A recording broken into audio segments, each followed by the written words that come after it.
Hi everybody, welcome to our game of Achtung, Cthulhu 2D20 edition on Encounter Roleplay. We're playing Shadows of Atlantis, and I'm here with some lovely folks. Every Friday from 5 PM EST, or EDT now, and that is from next week, 10 PM GMT, right until the war is over, which will be in about 3 weeks' time, I think. 2 or 3 weeks, but I'm kind of lost count now, so we'll find out shortly.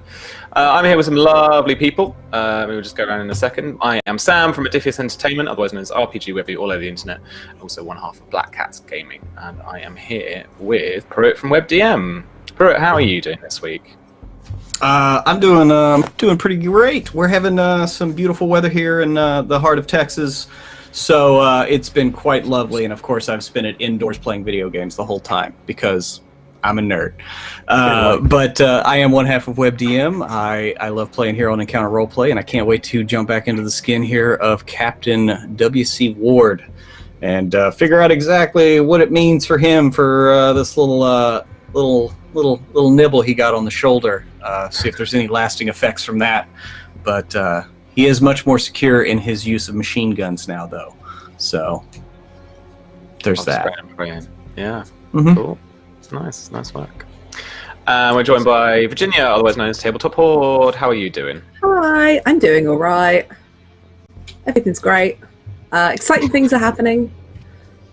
But yeah, for anyone wanting to know, I just want to plug this shamelessly. But over on Scraticus Academy on the 7th, I will be running a game for a charity stream that's going on. So if anyone is around then, to come and watch any part of that stream, it's raising money for a really good cause for a streamer who is in a bit of a bad situation, and we're trying to help her out and raise some money for her. So if anyone's around, please come and support that. Absolutely. Cool. Alrighty. And we're joined by the lovely Susanna Grace. How are you doing this week? All right? Hey, I'm all right. That's why I'm here today. Pruitt's been sending the heat over from his hell place that he lives in, where 20 degrees is considered nice and not horrible and hot. But yeah, I'm good. I'm excited to get back to being Elsie, the grease monkey, the sniper of Nazis, the demolisher of camps, the stealer of cars. I'm excited. Also known as the planeless or the carless. Oh, yeah. Oh, Callum. Oh, that's right there in the right there in the heart, mate. Oh, we'll find you new ones, much better ones. A submarine. I'm sure you'll get a submarine before the end of the session. Some kind of a submarine. Only if you get the right contacts. Which is what it's changed to. We could steal it. We need submarines where we're going. And Callum from the Rollies podcast. How are you this week? What are you up to? Feeling much better. I'm almost rid of this flu and the stomach bug I caught last week. My last episode with a month late. Oh, some chocolate, thank you. So my new episode is out. It's the second part of the episode dedicated to Phoenix Games Club with some 13 age. Next Wednesday in London, if you're in London, please do join us at Bad Moon Cafe from 7 PM for some Ludwigson Dice action. I hope you'll be back, Virginia and Sam. And yeah, I'm going to start editing the episode with Virginia, the Royce podcast. I'm very excited to play George because I think shit is about to hit the fan. DM face. You recognize that? Awesome. Never seen it anywhere. No, not at all. Not at all. Well, I'm still a little bit unwell. I came away from running a quick session of Game of Thrones at work on Thursday afternoon, and then did the stream on Friday, and I was feeling like coffee and coldy, and it's still kind of hanging around. So I'm going to take it out on you people tonight, and it's all going to go down. Things have changed slightly. We had a new iteration of the beta, so Elsie, you haven't got any vehicles anymore. Soz. We were going loads of places where you didn't have access to those vehicles, and it was a bit weird, and I was like, so we thought contacts instead. Why don't we figure out some contacts? There've been some rebalancing with some talents and stuff, but on the whole, the game has stayed very similar. So we're just going to play it through that too. I should also say very quickly, Sean is not with us. She is at PAX frickin' East. Much better gig, obviously. Sorry, Will. I wish I was at PAX, not here. With Exactly, you. right? This is it. No shit. PAX East would be awesome. Anyway, right, yes. We are here to play Achtung Cthulhu, so we will play Achtung. Is anyone in the chat at PAX right now? Do you think they're watching us if they're at PAX right now? I hope. I mean, otherwise, yeah, I guess all of them in the chat room, they're the same as us. They prefer to be at PAX rather than watching us. That would be very sad. Guys, this is real bad for the channel. They're leaving. They're going. I wish. Yeah, exactly. All right, cool. Well, without further ado, It's the upbeat note we like to start on. absolutely, man. Let me do the recap that I've half written. Oh man. Okay. Last time on Shadows of Atlantis, our brave agents made their way through the ancient catacombs of Rome, with George clutching the Atlantean artifact that he'd taken from this big clamshell thing, clutching it close to his chest. Breaking through into the Italian sewers, the group were set upon by what can only be described as the royal family, a group of reptilian monsters, walking bipedal creatures with velociraptor claws and, crunchy jaws and stuff, and took a bite out of Mr. Ward. Had a scrap with Sophia, who lamped one with a book, with a giant book, right? But you guys managed bag to of books. The bag of books. There we go. Your mirrors. I don't know what that says. And Constance managed to get people out via a little lesser-known spell of hers that had only just been put on her character sheet that day because we were changing some of the rules. Because spellcasters get some more spells now, so that's cool. And you teleported them out to the kind of suburbsy bit where you'd been, and managed to get your way through to the airfield where a panzer tank was waiting for you. And yes, I've got it down. And yeah, thankfully you flew away home, avoiding certain doom by using the weird shieldy thing that you had taken from the doodad. And this seamlessly. Tonight we're using Fantasy Grounds for our games. So you can head over to fantasygrounds.com where you can grab yourself an account and you can roll dice like us, like the cool kids. You can also head over to whalinggames.co.uk for 20% on your 40k and Warhammer miniatures, as well as discount on other lines like Modifius Entertainment. You can also head over to Tabletop Loot for all of your dice requirements. If we hit 20 retweets of the tweet, the live tweet for our game, then we'll probably give away some dice at some point soon in the future. Lovely jubbly. Because I'd forgotten about that. Thanks, gang. Cool, okay. So I am going to, in terms of the story, we're going to skip ahead a little bit in time. You guys have been at Clemens Park for a while. Is there anything we need to wrap up in terms of the experience you guys gained from last session? Because obviously we did the thing. We got the stuff, and that meant some XP, quite a bit of XP. And it was a really cool, heroic session as well. So is there anything that you guys are a little sketchy on in terms of what you're spending or changes or whatnot? Scars? I need a scar. What was your injury? It was a mental injury because I think it was from one of my spells. I could be wrong, but I'm pretty sure that's what it was from. Okay. Let me just. I think it was from me like zapping everybody out. Okay. Of the thing last minute. So. Let's give you the scar. I'm thinking of something like a little bit like you like feeling of like you feel displaced, or you don't quite feel right, like in your own body or your own reality. Cool. I'm just trying to phrase it in a nice little succinct way. something where, you know, the phenomenon where people describe it feels like someone else is kind of like playing you in a video game and like you're just being controlled or something? Disassociative? Yeah. Disassociative feelings.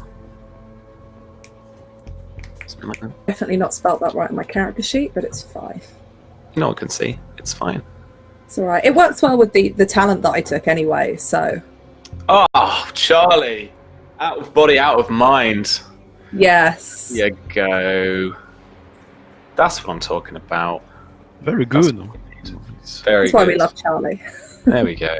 Big hearts out to Charlie. And Pruitt, you need one as well.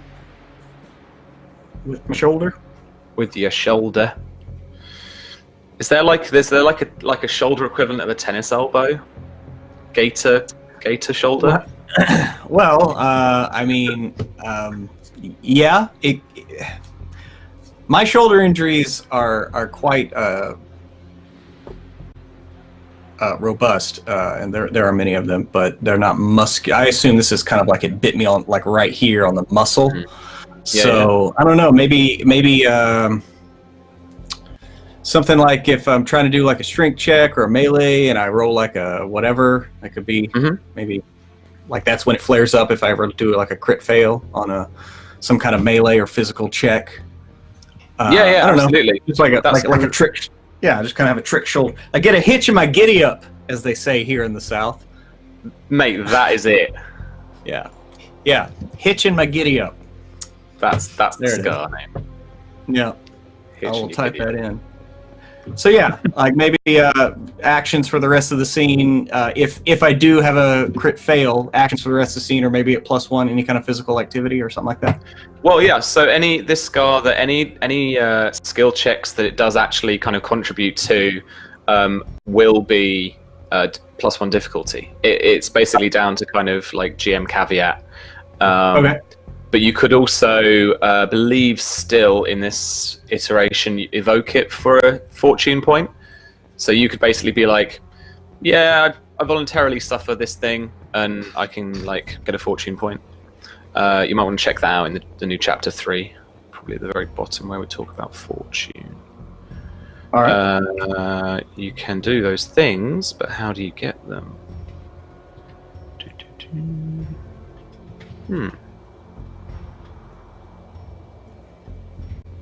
Spending. Regaining. Yeah. So you can invoke a scar, and you guys get a new fortune point. Oh, okay. Cool. Alrighty. Hitching my giddy up. It's too good. Phrase of the week. Maybe. Episode title.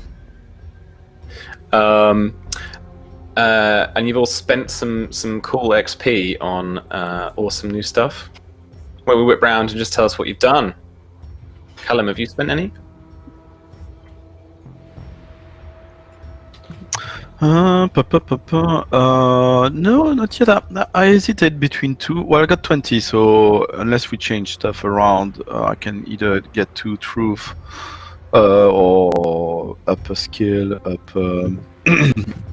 Yeah, I'm gonna up fighting for sure. Mm-hmm. Let's do that. I take it from That makes 1 sense. to 2. It's not mind blowing, but there you go. And then I was wondering, so either I go with the collaboration thing, which is it helps the group. So you've called your allies to capitalize on your expertise. So because we've been doing the stealthy thing for a while now, because I've got more than 3 in there, that would mean that if we spend 2 momentum, they can use my score in that skill if I can communicate with them. So that's a thing. The other one I was thinking I could give it a fun little twist is subtle cues. You're good at knowing what people are thinking, spotting all the little clues they give away in their posture, gestures, and tone of voice, and you're good at faking those little clues as well. So if I discuss with someone, I got a bonus in persuasion check because I can drop little details about about them, which I can work out. And it's something I was considering to get just out of the interpersonal skills of George, but I thought it could be fun with what happened at last session, that George is getting a slightly weird twist.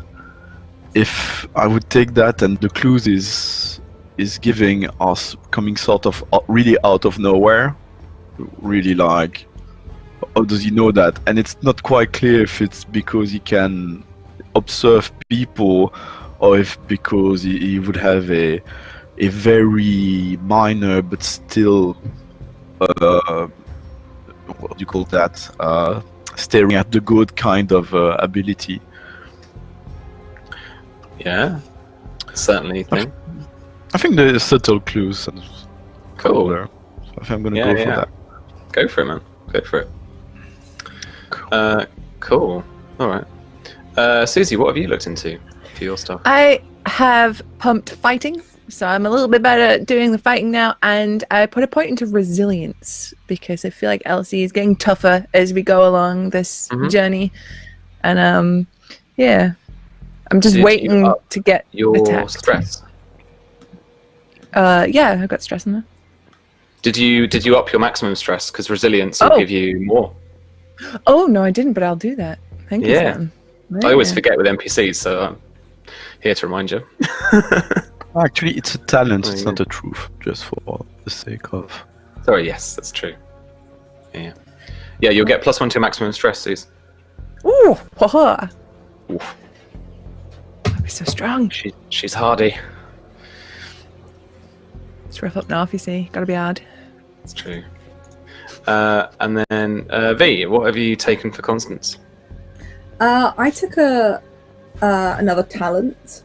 So sorry, I have just realised that there's been some changes made to the cost of stuff and how much you can buy. Yeah, so it's now 10 XP instead of 5 like it was before. No, it's Did it always what? been 10. It was always 10. Was it always 10? Mhm. I'm probably thinking of a different 2D20 game. Don't mind me. Ignore I've me. been, I've been doing rules dev on Carter the last week, so.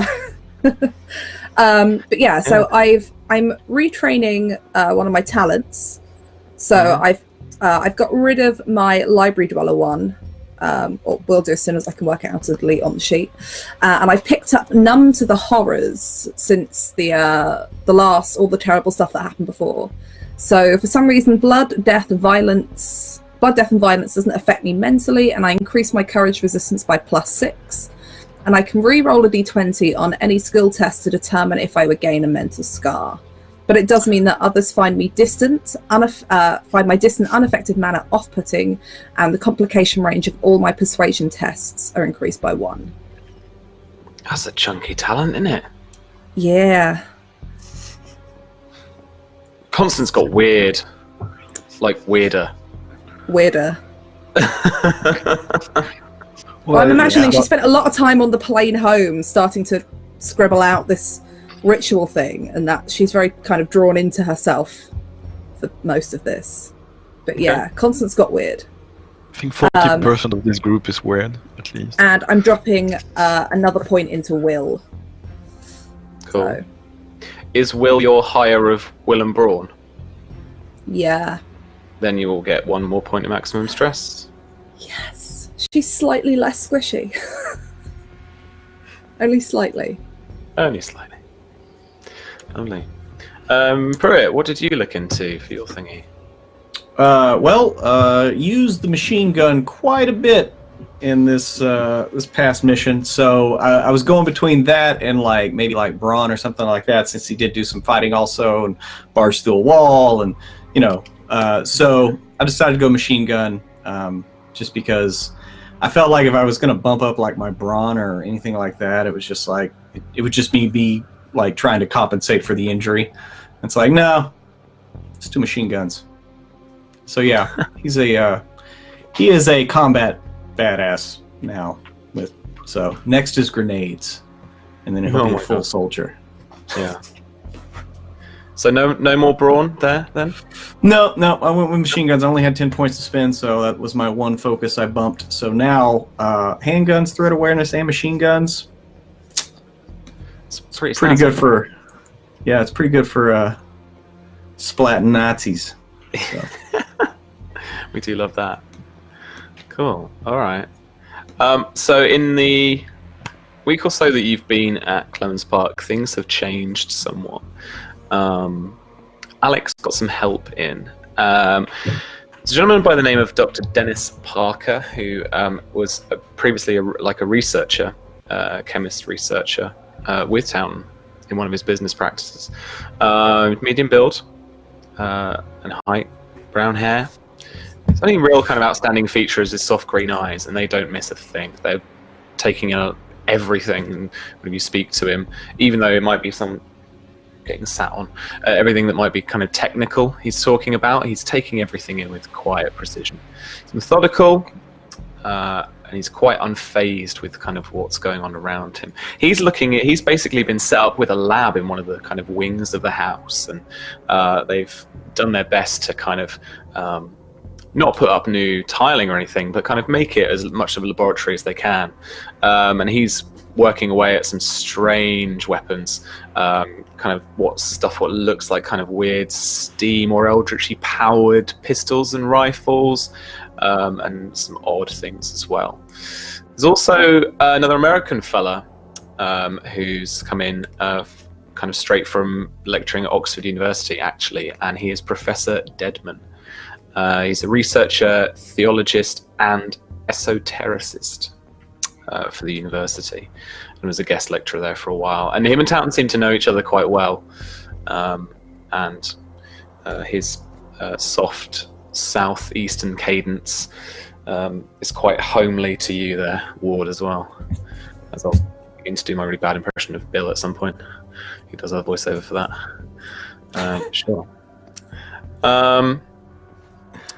Towton has dived into the research that Ehrlichman was looking into and the journal that you guys recovered from Vienna. And his next fixation is on Egypt. More notably, he tells you, is about indications of what he thinks is a link between the god Ra and some kind of Atlantean disk that, according to Ehrlichman's notes at least, is a key component of this machine, this palladium that would have been put together in Atlantis and kind of protected it from evil. The more he's been burrowing into these notes, the more details he's got. He tells you that there's some connection here with this kind of renegade figure in ancient Egyptian history, Amenophis IV, better known to people as Akhenaten. It's unclear how this particular pharaoh learnt about this disk, or this kind of sun disk that Ehrlichman is talking about. He just kind of almost just very quickly, kind of passing over it, mentions how it would be quite possible that Nyarlathotep has had a hand in this kind of discovery. It's kind of pushing him towards it or something. It's a name that obviously rings bells with Constance, but not necessarily with anyone else. And it seems that Akhenaten is becoming obsessed with what he has called the Aten, powerful disc, and he is obsessed with finding it and getting to it. He establishes his court with his queen Nefertiti in the new city of Akhetaten, what he calls the Horizon of Aten, but is now known in Egypt as Amarna. He thinks, Ehrlichman's work thinks, and Towton thinks that this is the next kind of port of call, getting down to Amarna to look into the old kind of temples and ruins around there to see if this thing could even vaguely be found. But someone else seems quite distracted by George's sister and working on a ritual to possibly find out what's happened to her, or where she might be, or what is going on there. And it's on a quiet evening after talking through quite a bit of this research that Towton, Alec, comes up to Constance and asks, well, are you quite all right? You seem a bit off. And she's probably holding on to her notebook and is like mid-writing. It's like, it's fine. Georges asked me to find his sister or look into it, and I don't think my scrying will cut it this time, and we have so many questions. I've been preparing a ritual, and I won't say it out loud because I don't know who else is around, but I'll slide the notes over to him so he can see it. His face drops and he just asks, are you sure? The spells that I'm able to cast granted by that particular deity. At least that's where the power is drawn from. I'm not dead yet. I've never done anything like this, you realise. I know. But you have an entire library behind those walls. There's more than enough information to prepare anybody.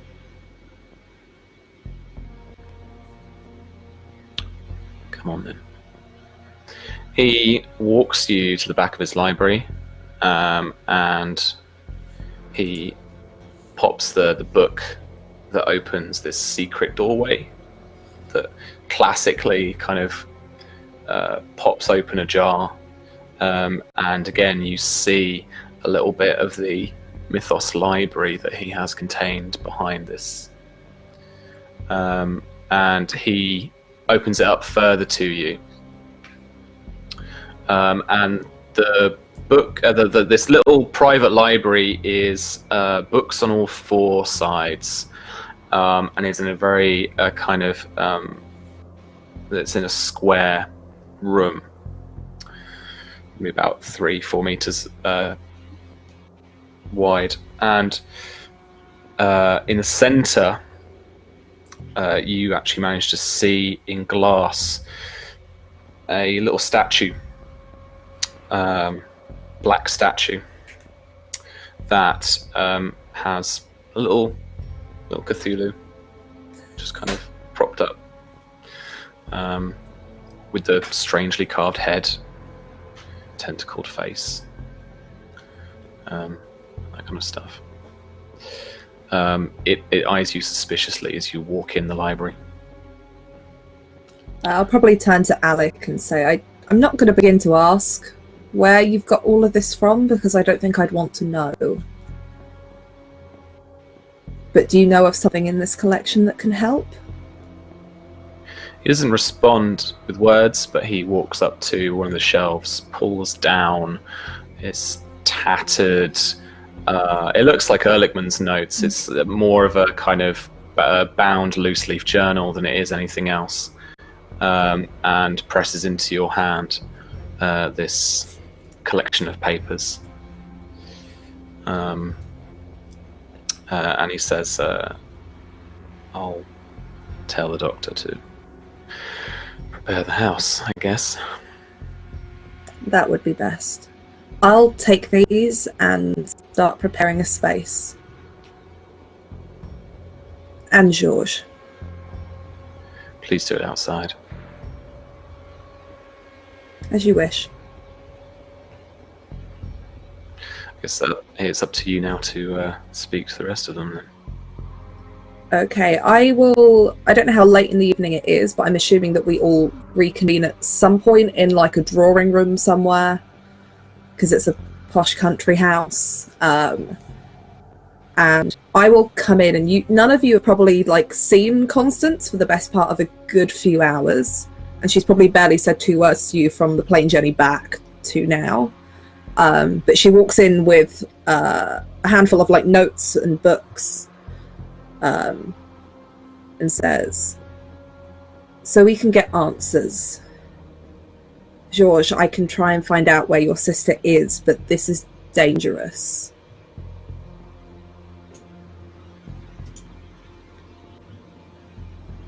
Are you sure, Georges, that you really want to go through with this? Oh, I'm muted. Oh, no. No, he's muted. Callum. Ah.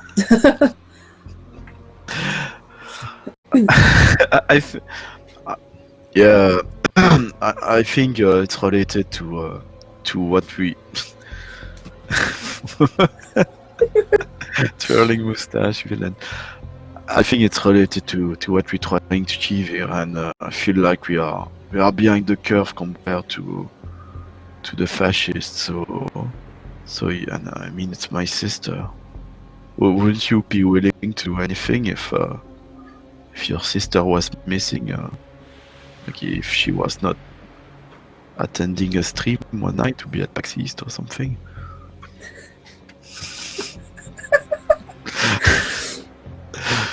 George, as long as you really are prepared to do anything, because once I start this ritual, I won't be able to stop it until I finish it.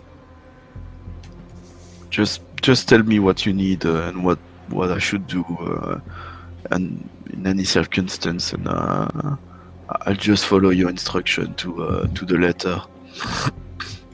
So Constance will hand Georges some notes that she's written, and it's the instructions for essentially like a ritual bath with particular oils and herbs that need to be mixed into the water. And she like, go and follow the instructions on this, and then come out to the back of the house into the garden. I'll have a ritual space prepared there. Does anyone else object to this ritual or not wish to be present? Because once it starts, it has to go through to the end. Do what you gotta do. If you think it's the only way, I trust your judgment, Constance. But I mean, there are plenty of other ways, just not nearly as effective as this could be. well, I'll be in the house. You'd be safer outside with us. I can't protect anybody while they're in the house.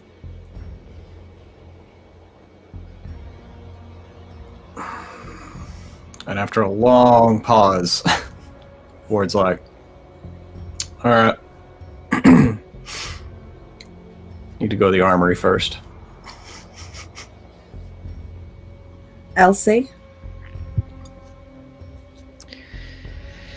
I'm in. I'll stick around. Okay. I'll go and prepare a ritual space and I will come and grab you when it's done. So yeah, Constance will send Georges up for his ritual bath and then go and start preparing an outside space, setting up a kind of altar of kinds and lighting candles, burning the right incense, marking out a protective area, like a circle, to conduct the ritual in. Okay, so we're at the top of a new adventure, let's say. We've got no momentum at the moment. I am back on 8 threats. So there are 4 of you tonight.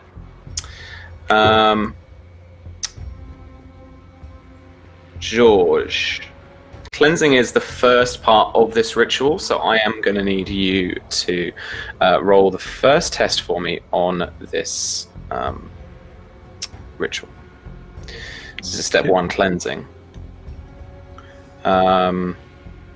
Constance is going to assist because she's given you the instructions to do so. She's also cleansing the space and preparing the site with the ritual tools that she has at her disposal. So I need you to make me a will plus persuasion roll. Difficulty is going to be 4. There's some weird stuff that you have to say during the bath. And it's not as like, we'll get into the tub and have a nice scrub. There's like standing and talking, sitting, dunking your face in the water, lots of weird shit, you know. And this is the persuasion part of that test. Okay, Quite possibly cool. the weirdest bath you've ever taken. So could you, for me then, make up your dice pool for your will plus persuasion? Difficulty 4. So if you wanted to grab any more dice, you've got a me threat at this point. Constance is going to assist with the same ability and skill test, but you're just going to roll 1 dice and give any successes to George's if George gets any at least 1 success. Can I go for reason academia? Because it's written down. If this is specifically for George, it's written down stuff, and it's that kind of taking really nerdy occult stuff and making it sound like something a normal person can follow. Sure. Okay. Cool. So, what I'd like, if I can introduce a little element, I like to do that. George won't be speaking. Well, he would be speak the words very. We'll see how the rule tells us already he's doing that. But you sort of notice if you observe him closely that at moment he seems to stop, like he's listening to someone, and then he's nodding his head, and then he resumes what he's doing. And I'd like to see if I can use the truth. There is someone here with me, so I feel like a presence, not literally helping me, but there's something there guiding me through this process, or at least that's what a part of George believes. Sure. Okay. The difficulty is reduced by 1, so the difficulty that you guys are trying to get for is 3. The complication range is increased to 19 and 20. Okay, we don't have any momentum. Not yet. So it's will plus persuasion, you said. That will be a total of 13. I've never been so happy to max out. You can. I've got 8 threat at the moment. You can give me more. Buy the dice, I would say. Yeah, I will buy 1 die. For I mean, 1 threat. if you buy more than that, it might generate some momentum anyway. So I guess it's not too bad if you buy a few. 3 threats for, and I will be rolling 4 dice then. Yeah, that's right. Okay. Okay. Well, maybe it's because it. Oh no, he paused. Oh no. I think he has. Oh no, there he is. He's back. You're back. So These are 4 successes there, folks, I think. Yep. Yeah, mine's a success. Yeah.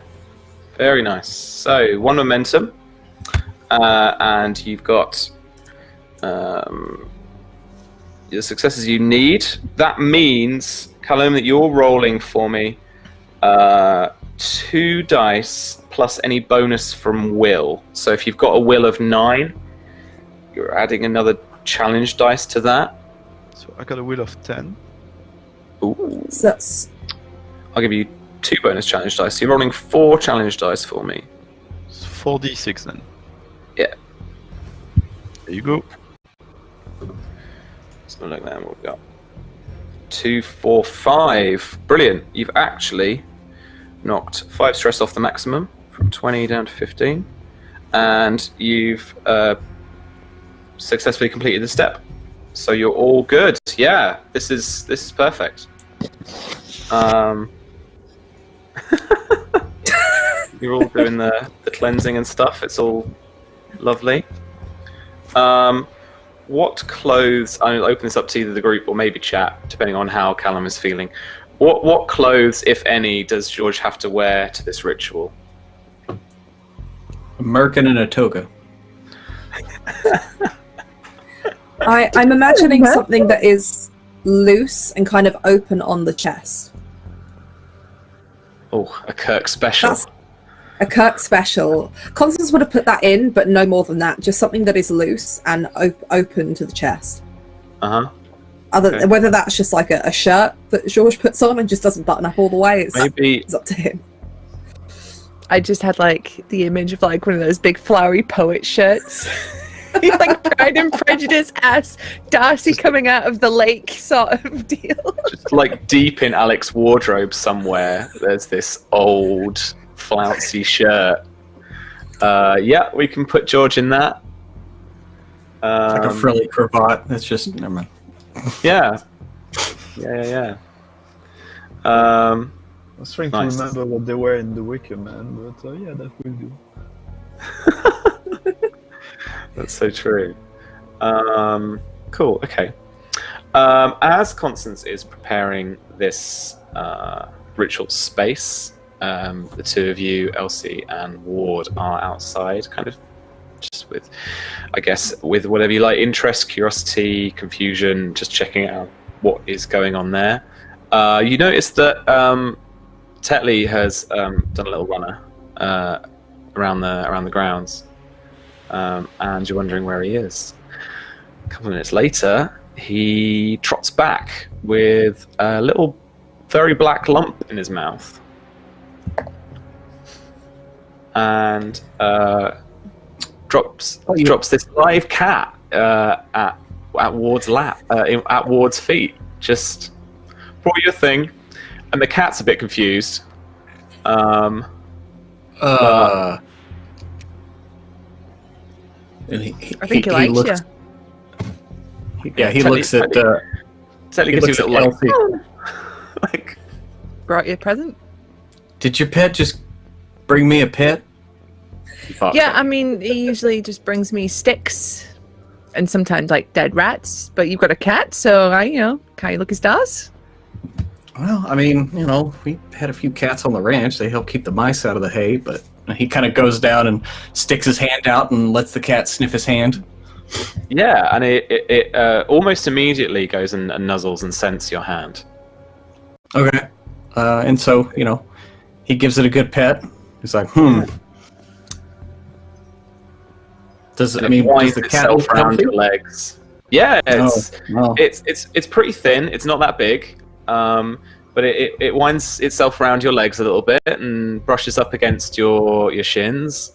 And it's just content, just having a little sit. I hold out one hand and then kind of pat my chest and see if it'll jump up in my hand. It does. It does that little cat thing of like sitting there and kind of judging the distance, and then there's a little wiggle, and then it's up.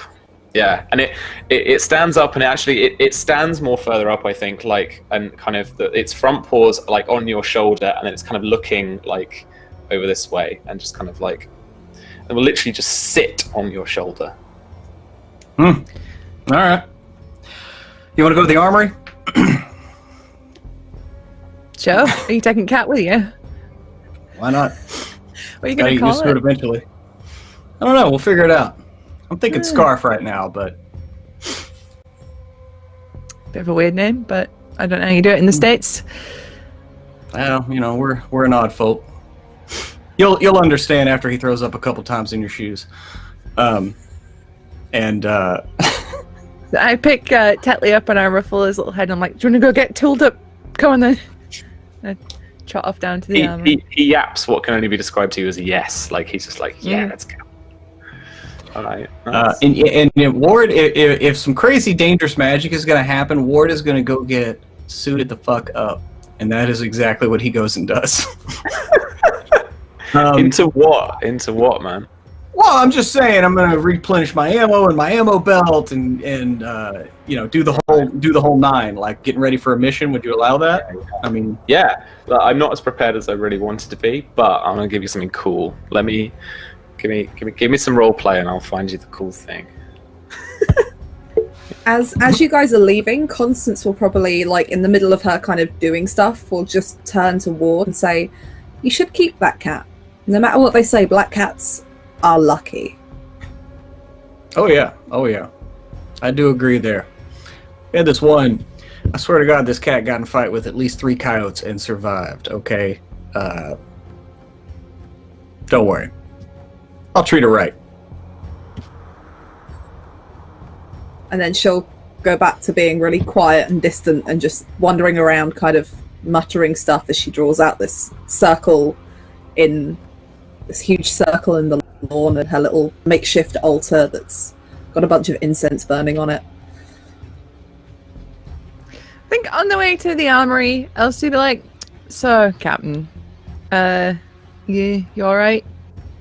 Seem to notice there's a couple of times there where you get a bit squiffy." Are you talking about when he kind of looks back towards the house? Like, you talking about where Constance, when she does her... Yeah, when she does the... Yeah, I'm just I'm a simple country boy, so I don't know anything about fancy magic and all that. So it just seems a bit off-putting. I'm sure I'll get used to it, but I hope I'm not, because I'd like to kind of put it behind me. And he just kind of like, he would rather be anywhere but in a conversation talking about magic, especially after being teleported. Like y'all, he disappeared for a while after the teleportation went through. Just like he had to hide his embarrassed cheeks. His little anime blush. Yeah, are you Elsie? Are you saying you're completely okay with this insanity? Like, I've seen her like make a guy's brain like leak out of its nose.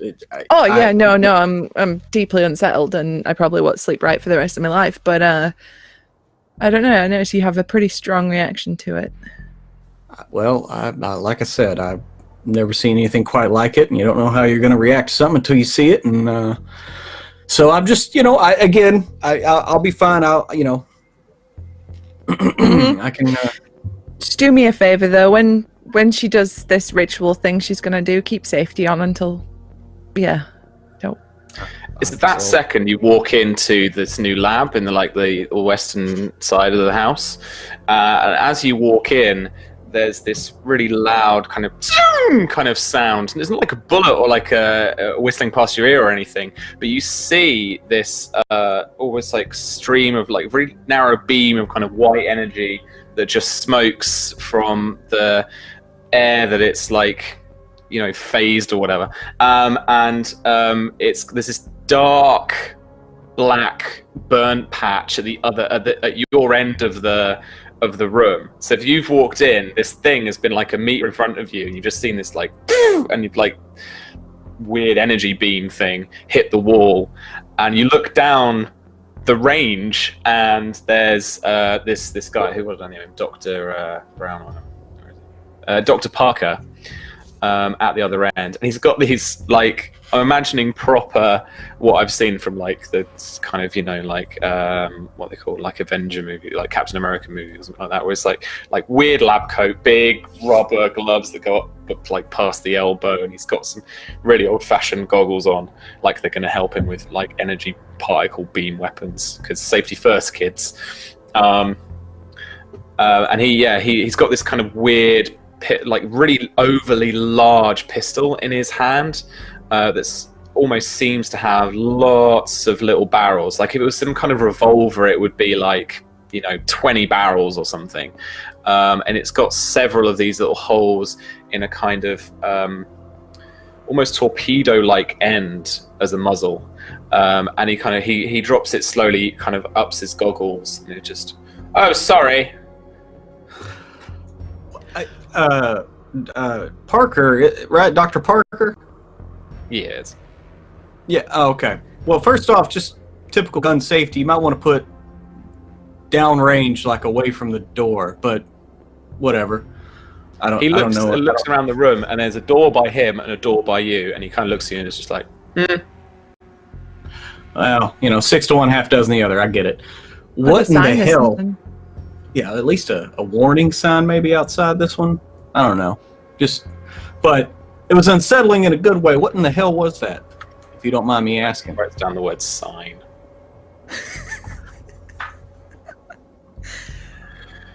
Well, this chap is what we're calling a Blevins steam-assisted enzymatic carbine.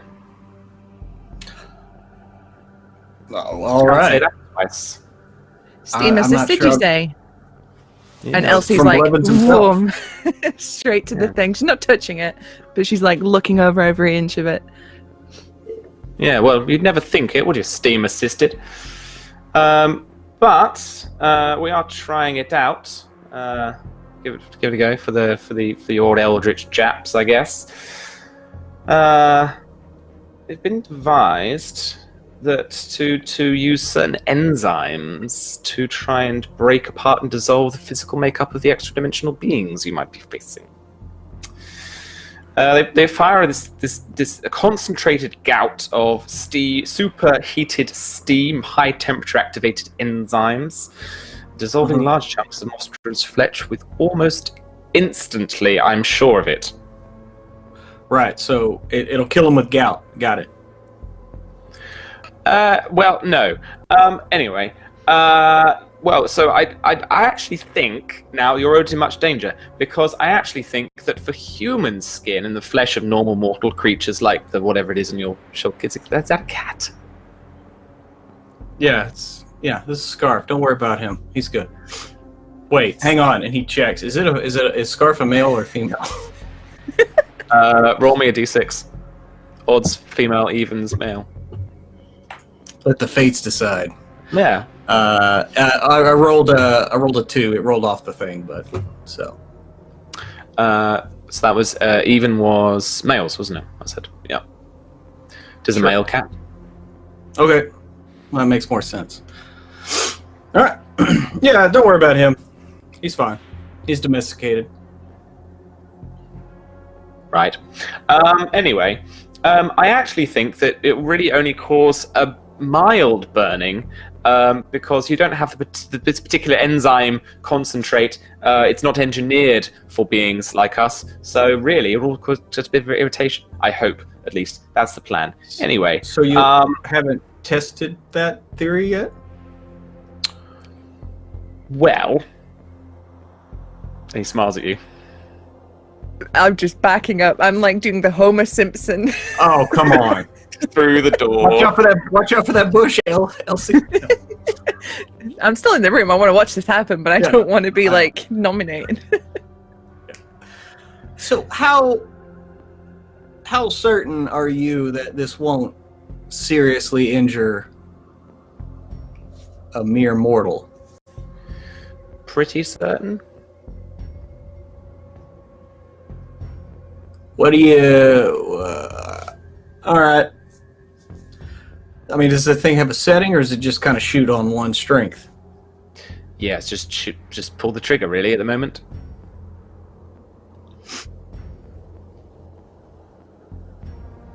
I'm kind of wondering. Because that would be a great asset, not having to worry about friendly fire as much. Oh, hell. And he kind of, like, looks at Elsie and is like... Oh, fuck it. And he kind of like holds his arm out. I'm going to invoke the truth. I'm from Texas, and damn it, we don't back down from anything. Oh, don't be stupid. I'm not going to fire on you.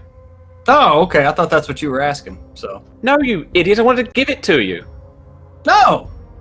Can I shoot you then? No! Well, then you don't seem so certain that it won't hurt. That's my thing, is I want to make sure this is tested before we get out in the field, and it turns out it cuts our flesh in half twice as good. I mean, you know what I'm saying here? He turns to Elsie and he just says, is he always like this? American. Yeah, we're a thorough breed. Quite. Let's give him that sympathetic. Nonetheless, he gives you this Blevins pistol. So, we write this down, sir. It's a handgun as the focus. It's close range. Its base stress challenge dice rating is 2, but it's got the Bane quality, which, for the life of me, now that I'm trying to find it, at least allows you to deal eldritch beings that would normally be immune. And I think it does a little bit of extra welly as well. Let me check that. Yeah.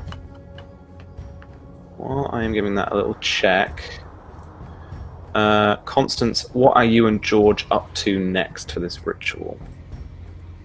So by this time, Constance probably would have gone to get George. and made sure that everything seems to have been followed, and then lead him outside into that circle. And she's probably going to have a very frank conversation with him. So, George, there are aspects of this ritual that frighten me. So I have no doubt that there are going to be many aspects of this ritual that will frighten you. I will do my best to make sure that no harm comes to you, but I can't promise that. I already told you, those cosmic things are scary for sure, but my war started early, and I talk with fellow veterans. There's horrors happening right now on this earth, and which happened all over during the Great War, which are far beyond your imagination. There are horrors that lie beyond that too, that are far beyond anyone's imagination. And there's a good chance that you or someone here might see one of those today. There's going to be a point in this ritual where a sacrifice will have to be made. And I can't tell you what that is. But you have to trust me when the time comes. That's what war is about. Facing stuff no one is prepared to, and making sacrifice no one is willing to. You just do it. Once the invocation starts, you know exactly where I placed you. You can't leave, you can't end this. And it's going to be painful. And I'm really sorry about that. Yeah. But this is the best way to find out what happened to your sister. Sounds like any battle to me. And while no one's around, Constance will probably give George a hug, because she knows what's coming. And I guess she will just finish off preparing stuff, lighting some new incense, making sure the candles are still burning, and just wait for Ward and Elsie to return. Cool, absolutely. The next step of this ritual then is the banishing part, where you're dismissing bad energies on around the area to make sure that the kind of area is cleansed, pure for the actual summoning. We're looking at a kind of basic pentagram ritual, is what you were saying to me, I think, the other day. So the lesser banishing ritual of the pentagram, which is, I think it's a Golden Dawn based ritual. That's where it kind of came about. But the idea is that you call upon either archangels or elements, depending on which traditions you work with, and you banish everything from the space to properly cleanse it. So Constance will take upon that, and that's facing each of the cardinal directions, drawing a pentagram with her athame and saying a bunch of stuff in various ancient languages. And she will, at the end of it, do something that is a little bit not connected to that specifically, but you hear her say some words in ancient Greek, which are apopanthos kakadynamos, which is essentially like away evil spirits, and that will hopefully bring a close to that. And she will wait and concentrate until she feels like that space is clean and everything has been banished. Cool. That was some awesome description, a lovely insight. So this is going to be a will and persuasion test. Difficulty is going to be 4. I'm going to award you a free dice, 3d20. Okay.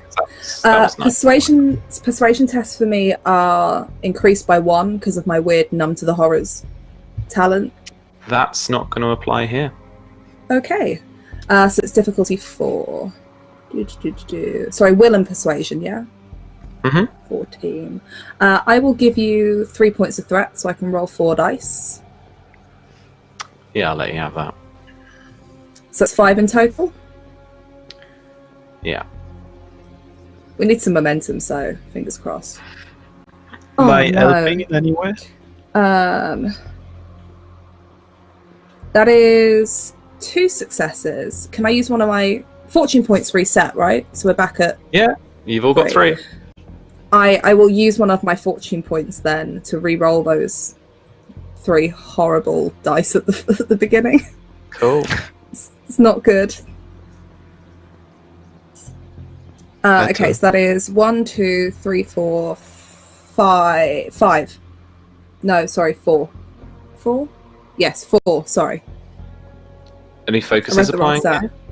One of them will be the one for 3. Will be I've got an invocation focus for persuasion, Nice. which is based Cool. around this stuff. So the 3 is 2 successes, so it's 4 in total. Cool. Except, no, it's more than that, right? There's a 5, there's an 8, Yeah, 2. 3 and a 5. Oh, sorry, 5 then. 5 successes. Yeah. There we go. Sorry, I can't so do one math momentum. today. That's all right. 1 momentum. You got 2 there now in total, and you pass 1. You don't pass the ritual, but we are going to roll the challenge dice. So this is for you. It's your power dice, I think.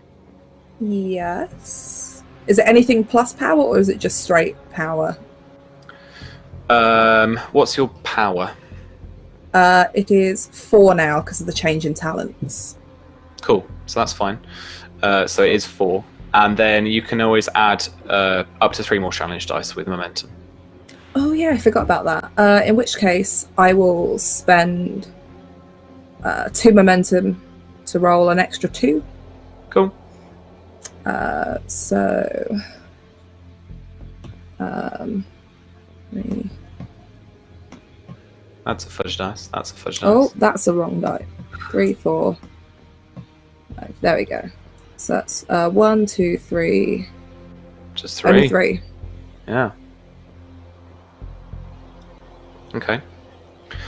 So the space itself doesn't feel as cleansed as it could be, as evil as kind of evil energies as it could be.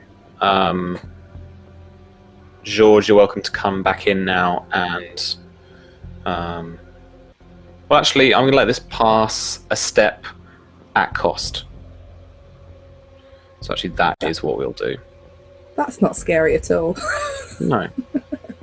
So there is a complication there, and basically I am tallying up these complications, and if you get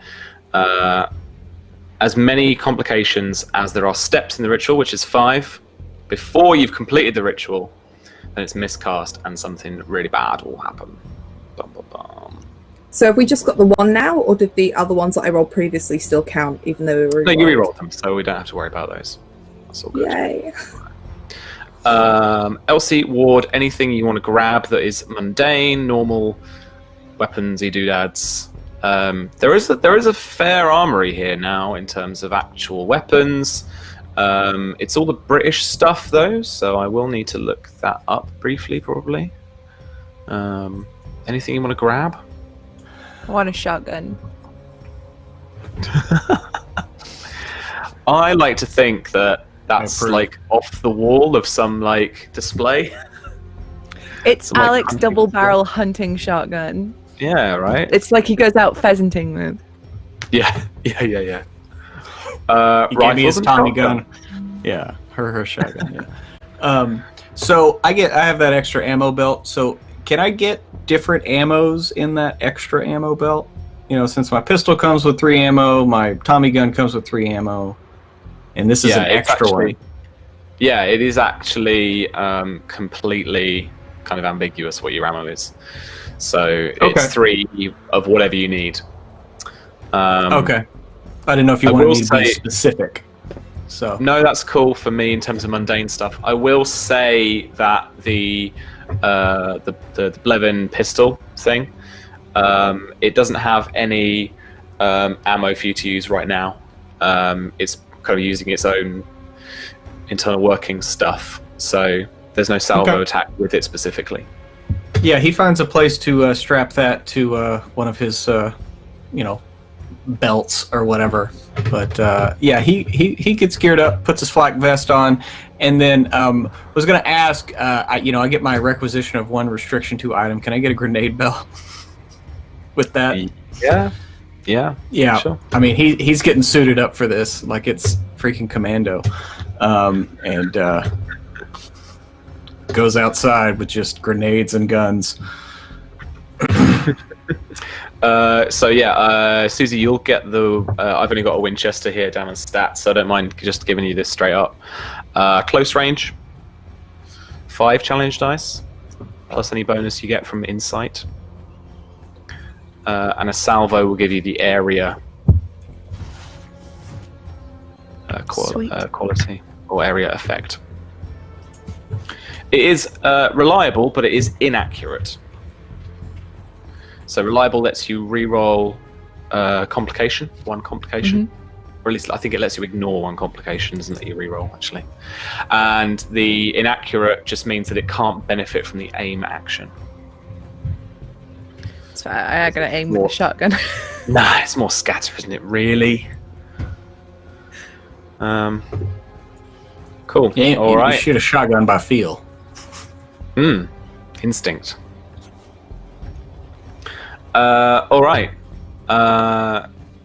Constance, it's time for the 3rd step in the ritual. Have Ward and Elsie arrived?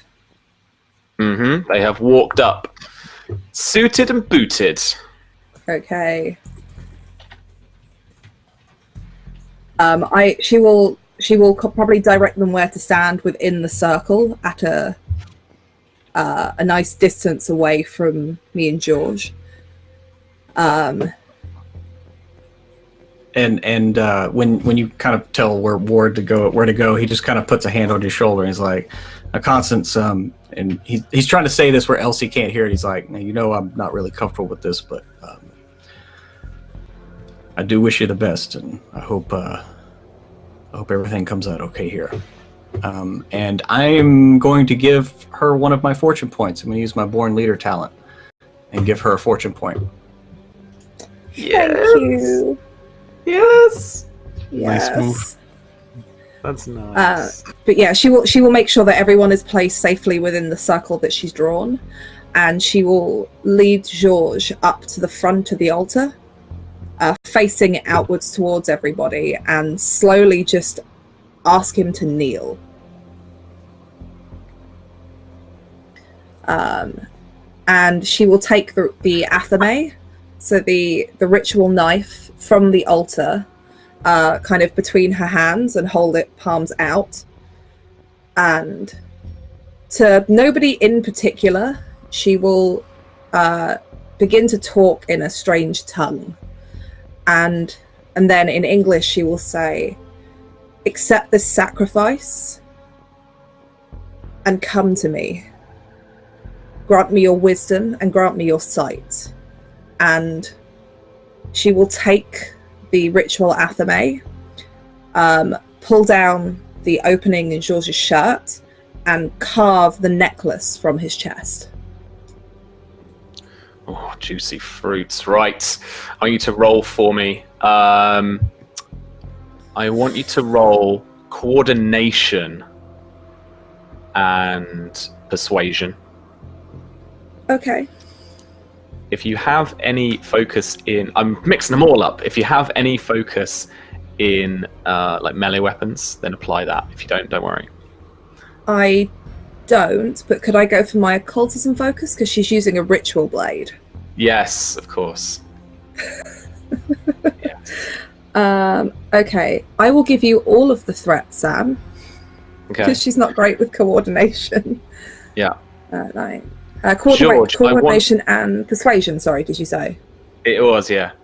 Cool. George, I want you to assist with will and resilience.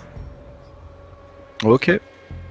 As she carves this out of your chest, it takes you everything in your power to stay as still as possible. Okay, I'm gonna spend a fortune point straight. Mm-hmm.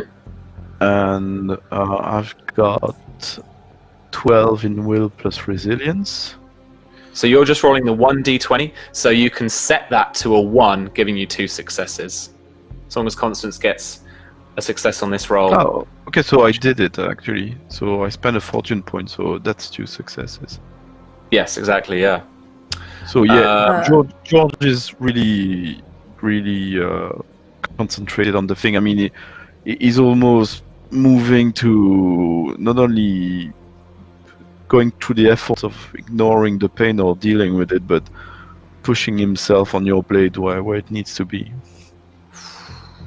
I'm going to spend the fortune point that Ward has gifted me to re-roll the first 3 dice there. They're not good.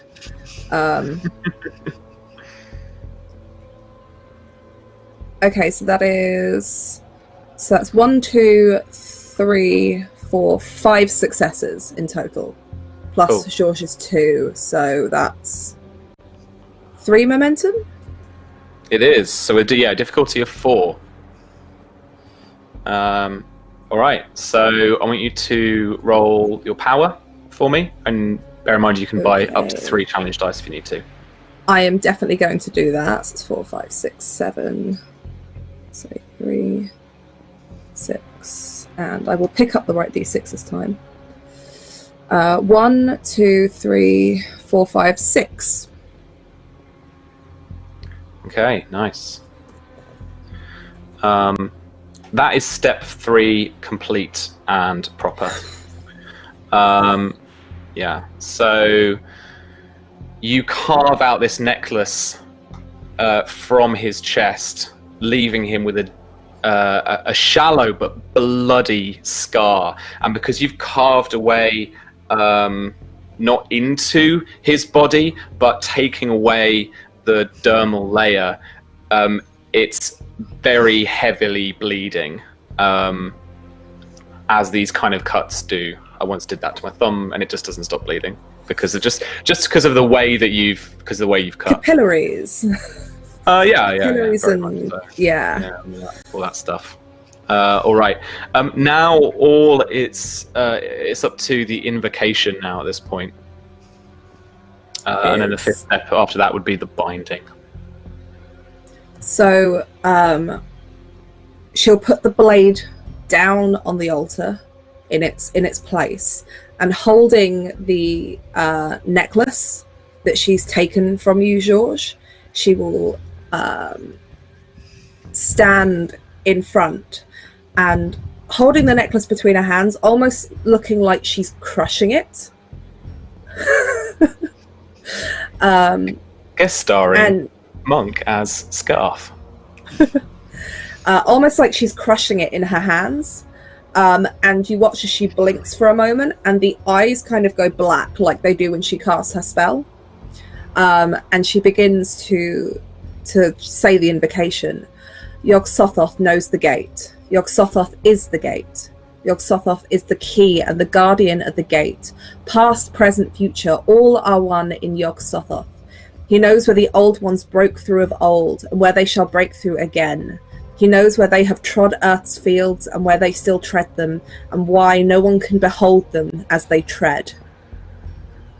And she's going to hold on to that necklace and focus on the being that she is never quite had contact with, but is aware of and feels that presence when she casts her spells, and reach out to it. Okay. You roll will and persuasion for me. Yeah. This is going to be difficulty 3. Okay. Is that because of my touch of the void thing, or? Mm-hmm. Okay. There are a couple of truths going on in there, I think. But yeah. Yeah. So this is going to be 14. And I will still give you all of the threat to roll many dice. All right. I'm sorry, guys. That's a good number. 1, 2, 3, 4 successes. I think I missed some threat. You gave me some threat for the previous roll too, right? No, I spent the 3 momentum we had for the extra challenge dice. Yes, I remember now. Got you. All right, that's fine. I'll leave it at 21. Oh, sorry, it should be 1 momentum. I can't do math. That's all right. It's been a week. Awesome. All right. So again, roll the challenge dice for me, and spend away, mate. Spend away. Get those extra challenge dice you need. I'll give you 2 threat, and I'll spend that momentum to roll the 3 extra. All right. So my thing is, my power is 4. So 3 extra plus that, and 1 of those. 2, 4, 6, 8 in total. Stress. Mhm. Wowzers. All right. Not only has the invocation worked amazingly, but it has managed to bind Yog-Sothoth in place as you've needed him. As you guys look up, the night sky is now in such close proximity, just awash with these huge, oily bubbles of like putridness, and they are glowing ever so slightly in different reds, greens, even some unearthly blues. But the main focus above you and above this house is the fact that these bubbles form this almost kind of just monstrous torso of a body that has no head, no features, no extremities, but is just this kind of dripping, oily, sickly kind of mass of knowledge. I'm imagining this kind of eldritchly oily Close Encounters of the Third Kind thing here going on with like all the lights and stuff. This thing is unearthly, mind-bogglingly huge, and Deadman and Towton on the edges of this ritual circle are just stood agog, just wondering what the fuck Constance is going to do next. I'm sorry. From where Ward and Elsie is, you just hear the click of a safety and the pump of a shotgun, and we're like, "Whoa." Oh God. I'm sorry. Is a bit balmy. Yeah. So, George, you're probably the first to see, as you look up at Constance, because she's still facing you, that her eyes, which were entirely black, now kind of have the same, it's almost like they're reflecting what's in the sky above, these strange orbs that move across completely featureless pupils. And you watch as there's kind of this slick, oily substance that begins to drip down her cheeks, and off of the rest of her, just from seemingly nowhere, it just begins to pool and form and drip from her arms and across the front of the kind of robe that she's wearing. And the pendant in her hand, as she's got it, it just begins to crush and crumble, like in her grip. And she reaches down and takes you by the hands and lifts you, like gets you back up on your feet and turns you round, so she's facing you and Ward, Elsie, Taunton and Deadman. And just almost like she's not quite herself, is just standing there dripping in this strange oily substance, and says, in her own voice, but there's something off about it, "You summoned because you have questions."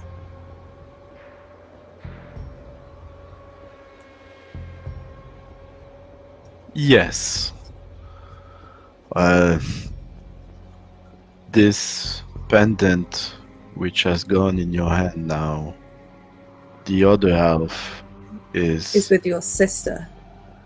Yes. Where can I find her? Do you remember, George?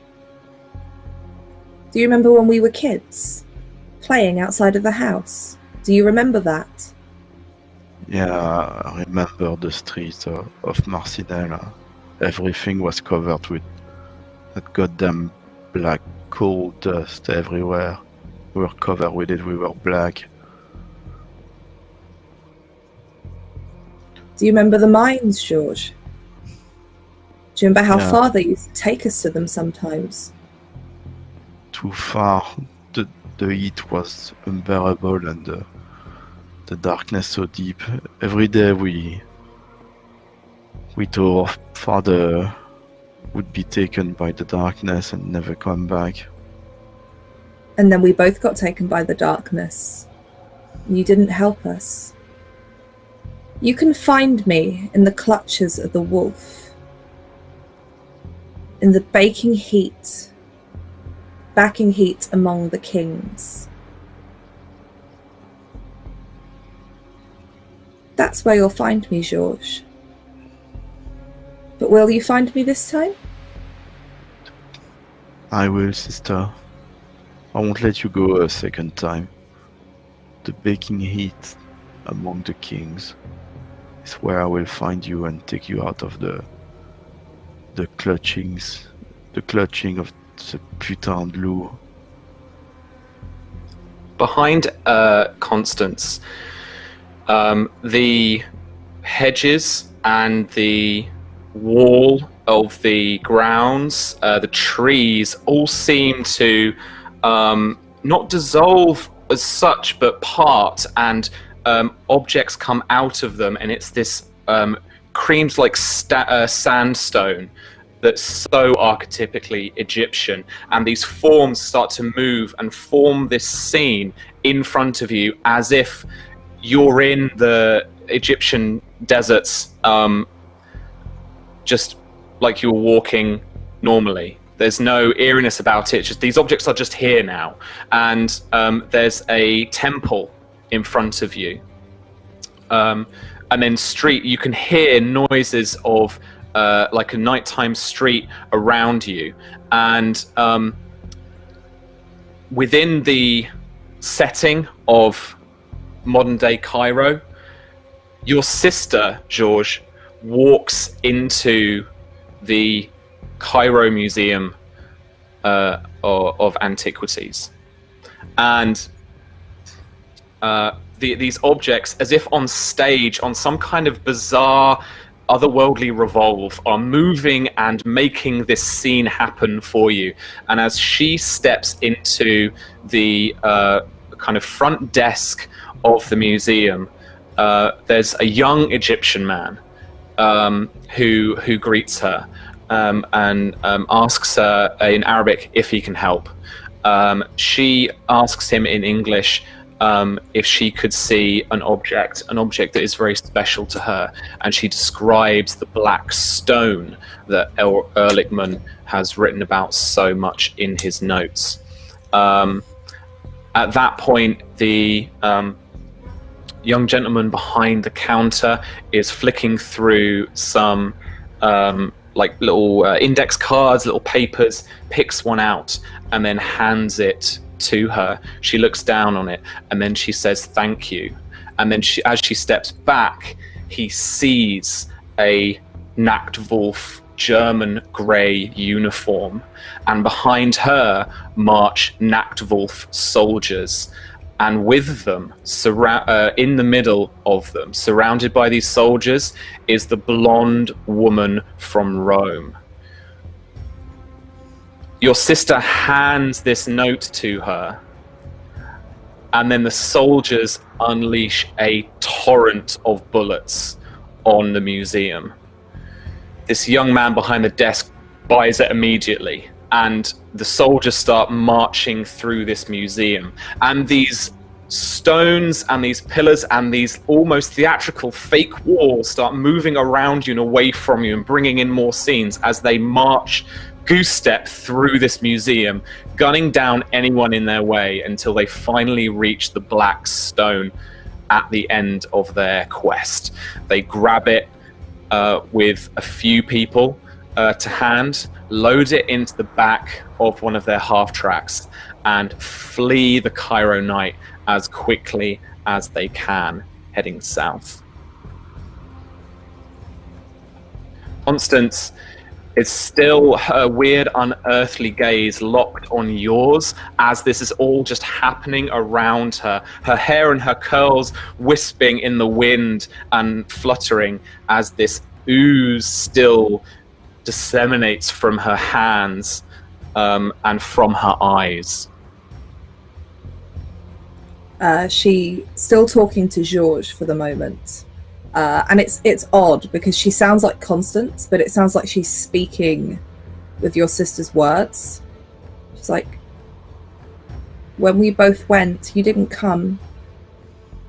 I don't know where you were, but will you come for me now? Because now your heart is on trial, and she looks up to all of you. All of your hearts are on trial. Why else did you summon me?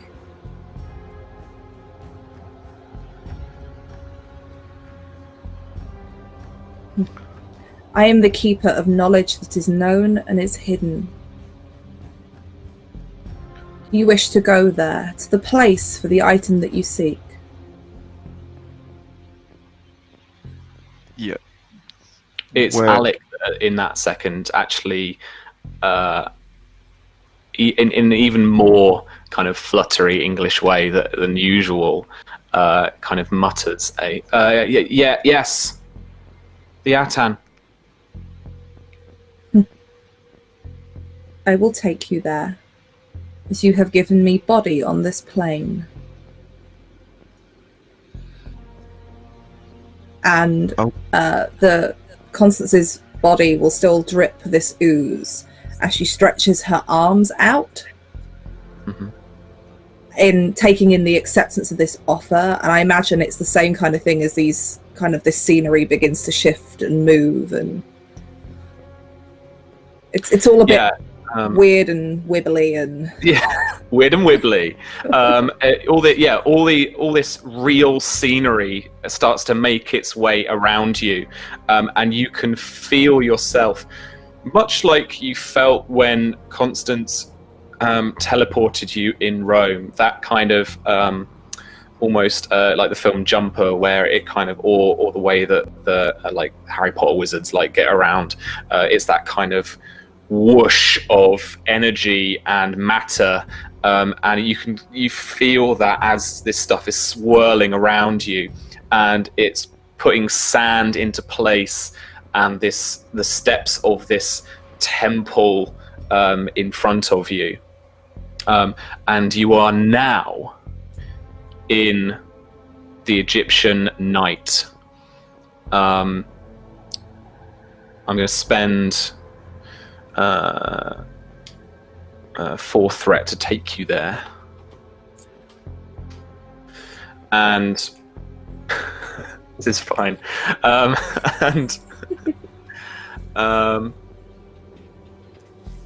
You can see off to the left of you, with this temple in front of you.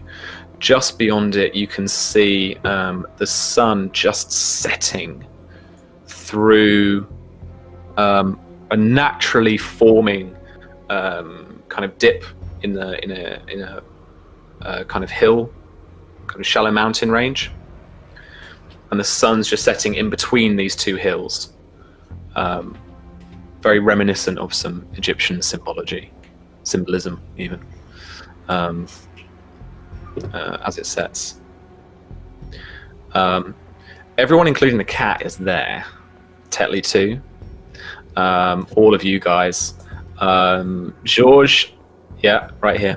Georges, unfortunately, are like weaponless, and you've got your frilly shirt and no fucks to give, and you're ready to go. Thankfully, Ward, you've kitted up, and Elsie, you've got this shotgun going on. It is getting colder now. It seems like you are the only people around for miles. it's just this ancient crumbling temple in front of you. What would you like to do? So we were just teleported, correct? Yeah. Yeah. Ward vomits. He finds a nice place out of sight of anyone. He doesn't want anybody seeing him for this or at all, and he goes and throws up. All right. You find a very small dune to kind of duck behind, and a little cheeky vom, a little tactical vom. Mm-hmm. He Muad'Dibs all over that dune. Mm-hmm. Constance, what are you like now? What's happened to you now that you've been moved from this ritual, moved away from this? So has Yog-Sothoth departed from Constance, or is she still? Yeah, she's still departed from him. Okay. She strangely shows none of that strange, like, slick black liquid that was coming from her eyes and dripping across her, like, from her body. She's very dazed. It's kind of like that moment when you've had, like, a shock and you just, like, nothing is processing for a minute. And she's just kind of stood there, still with her arms out, like she hasn't even registered anything has changed, before there's, like, a...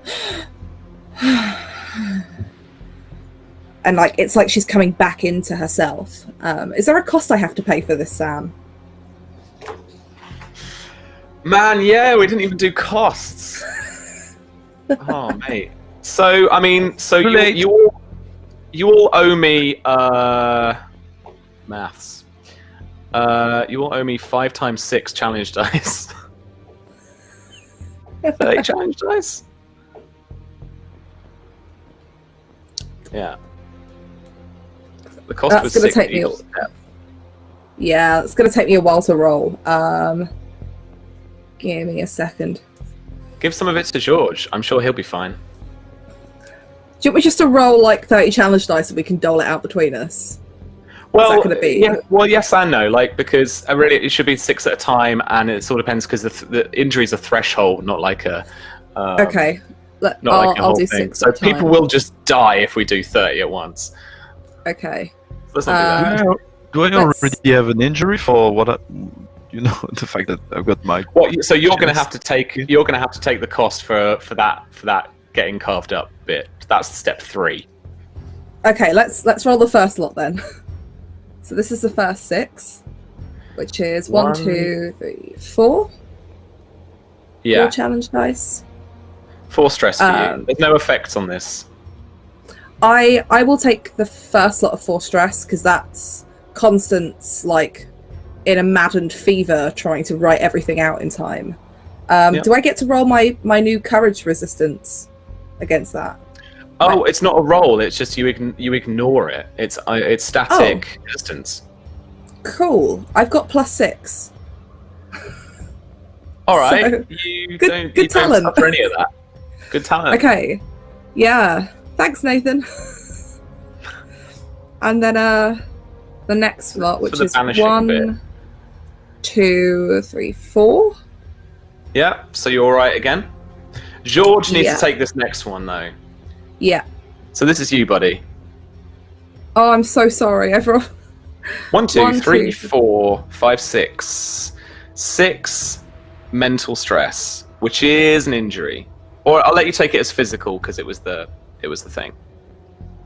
Okay, so 1 physical injury. Yeah, and that is going to be. It's going to be like carved up chest or something. I'm unfortunately not very imaginative tonight in terms of naming this stuff. You can literally name it like, is this like a truth or is it a scar? It's just a truth, right? No, it's not a scar, it's an injury, which is you phrase as a truth and applies like that. Ritual sacrifice? I mean, that's literally what it was. Yeah. I'll think of something. Let's continue rolling. I mean, the next one. Just give me a minute. So we're on. No. It's a The step invocation. 4, right? It's all constants. Yeah. 1, 2, 3, 4, 5. Nothing happens. Nothing happens. Roll again for me. No. And then... Nah. 2. Good talent. Thanks, Nathan. That's pretty chunky. I'm going to write that down. It's a bit of feedback. Yeah. What's the talent called? Numb to the horrors. Yeah, you increase your courage resistance by +6. I kind of feel like that should be +3, really. +6 is a bit nasty. Yeah. Yeah. It's pretty chunky. Right. I know it's +3 got the whole would've thing of it increases your like complication range for persuasion tests, but either the complication range needs to go up, or maybe it just needs dropping the reroll any 1d20 for mental scars. But Yeah, maybe. it saved us all here, so Yeah, I think if it was +3, it would still be a pretty good boon for what you just Yeah. did. Oh yeah. But better balanced, I think. Nice. Alrighty. I didn't even use any of its stats. Wow. Cool. All right. Okay. So you guys are in front of this temple. Now we've done the cost. Now we dealt with that. Anything you guys would like to do now in this Egyptian nighttime scene? It's very, very quiet. There are no crazy elder gods in the sky. Just you, this temple, and this setting sun. is Alec and Deadman here? Did they Nope. also get transported? Oh, Constance is she's going to look panicked. As soon as she's had a moment to breathe, there is like absolute sheer panic on her face. And if I'm correct, we just have what we had on us, correct? Exactly so. So no rations, no water, no. Okay. That is not our biggest problem, Captain, because that ritual wasn't finished. The end of that ritual is dismissing the entity, which has not happened. But it's not in you. I have no idea. It used me as a conduit, as an anchor point to this part of the multiverse, but if it hasn't been dismissed, it's still here somewhere. I hate to think of what's happening back at Clements Park. Well, So- we're just gonna have to trust that those lads back there can handle themselves, because we're in. I assume this is Egypt. Yeah, I've only seen the postcards. We're in Egypt. Andy, there's a temple. Checks out. We're south Yeah. of Cairo. Okay. Just- Well, Being out at night in the desert's probably not smart. It's gonna get real cold.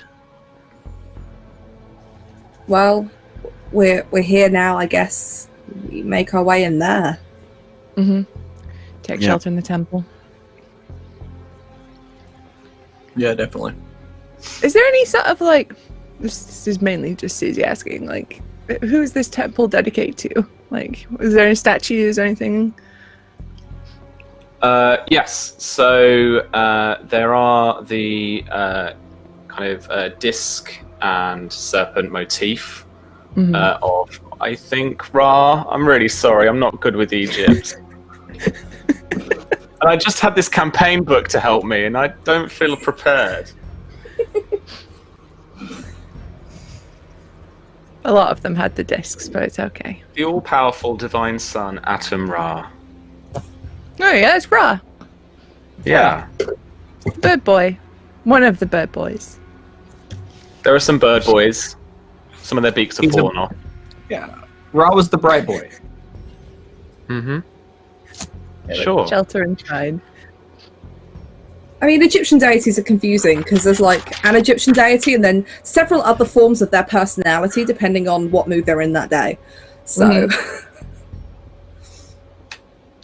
You work your way into the temple, and as you walk up the steps through what seem to be kind of different entrances along these columns, you all walk in and find yourselves on the shoreline of a outside scene. It looks as if you're on the bank of a wide river. In the night, in the bright moonlit night, there's an odd, dull sheen on the surface of the river, and you can't see very far down into it. On the shoreline in front of you is an ancient Egyptian boat. Almost like a little curved longboat with several oars all stacked up inside, a little rudder at the back. And it has that kind of cocoon, almost kind of banana shape to it, left by you. On the other end, on the other side of the riverbank, is again another smaller looking kind of temple, mausoleum type thing, another sandstone building. But you very much stepped what you were thinking to be inside this temple, and you have walked through this entrance into this outdoors setting once again.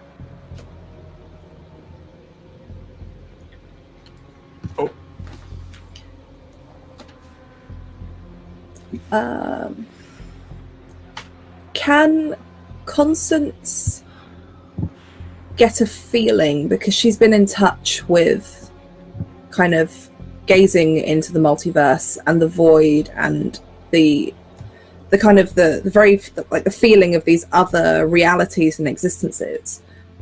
Does it feel like we're in the same reality as we were outside? Is there something about this that she... You roll insight and academia occultism for me, please. Sure. Difficulty 2. So it's going to be 13. And... No. It's a bad roll.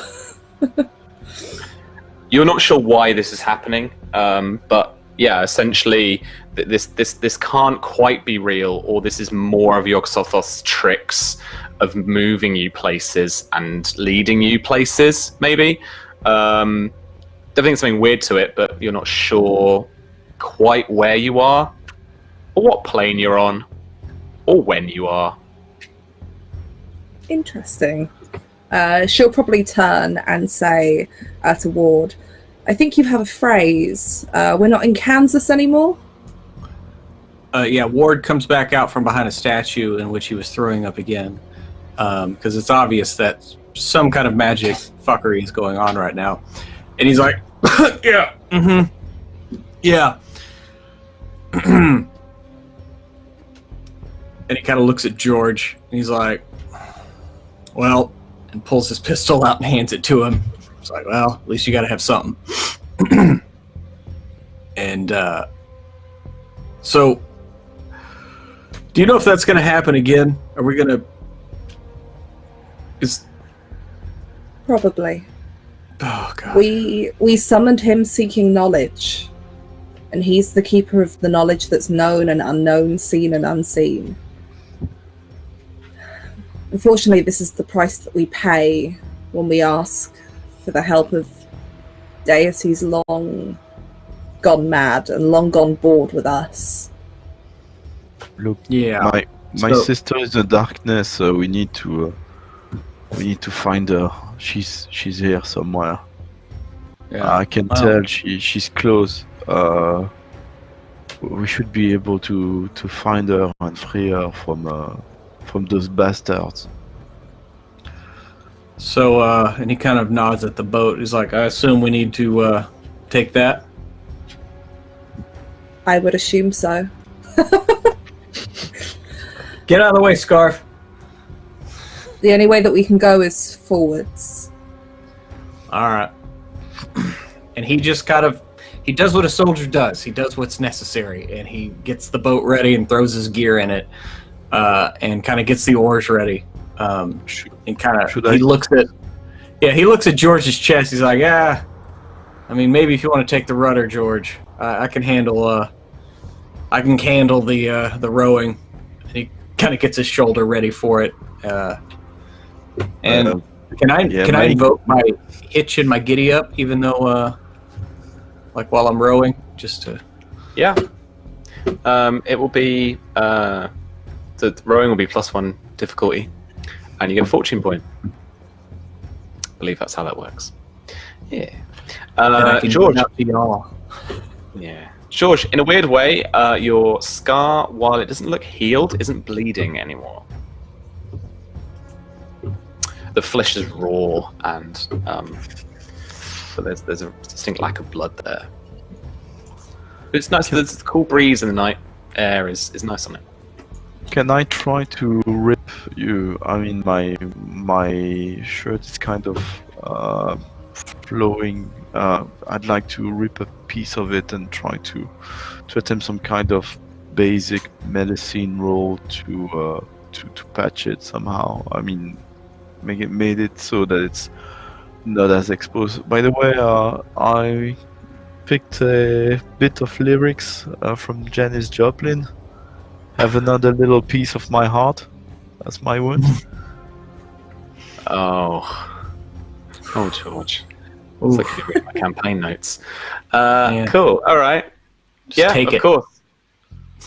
I'm embracing it. I was just furthering the pun.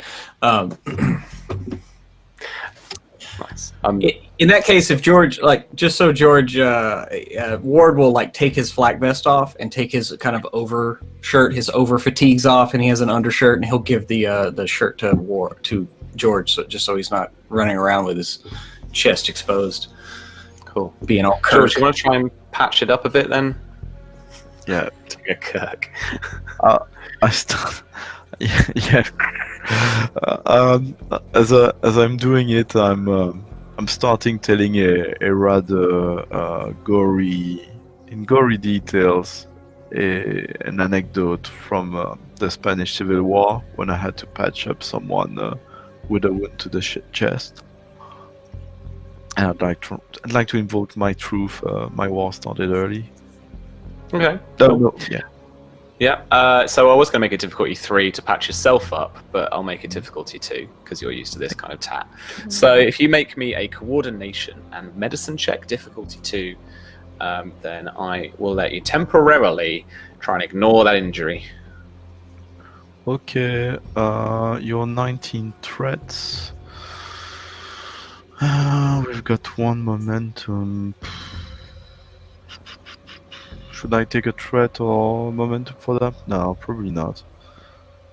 Okay. I think we're actually at 0. I think I spent that and forgot to type it in the chat because stuff was going on. Okay, cool. I'm just rolling for it. Let's go. Okay, 9, 12. Let me double check. So medicine at 1. I guess that would that be will or reason? Because I'm eating myself like. I guess it's still more reason. No, Sam, will or Coordination and medicine. reason? Okay, so that will be 10. So that's 1 success. All right. So you don't manage to heal yourself up. Sorry, I was distracted by these vagabonds in chat. That's okay. Weirdness. You know who you are. Don't act shocked. We just looked at each other. Oh my god, it was so weird. Right, okay. Right, no, so I'm afraid not. You've managed to cover it up a bit. It's a bit easier on yourself, but it is going to impose a bit of difficulty because you've taken away the Kirk, but the injury remains. All right. So you guys intend to make your way across this river, right?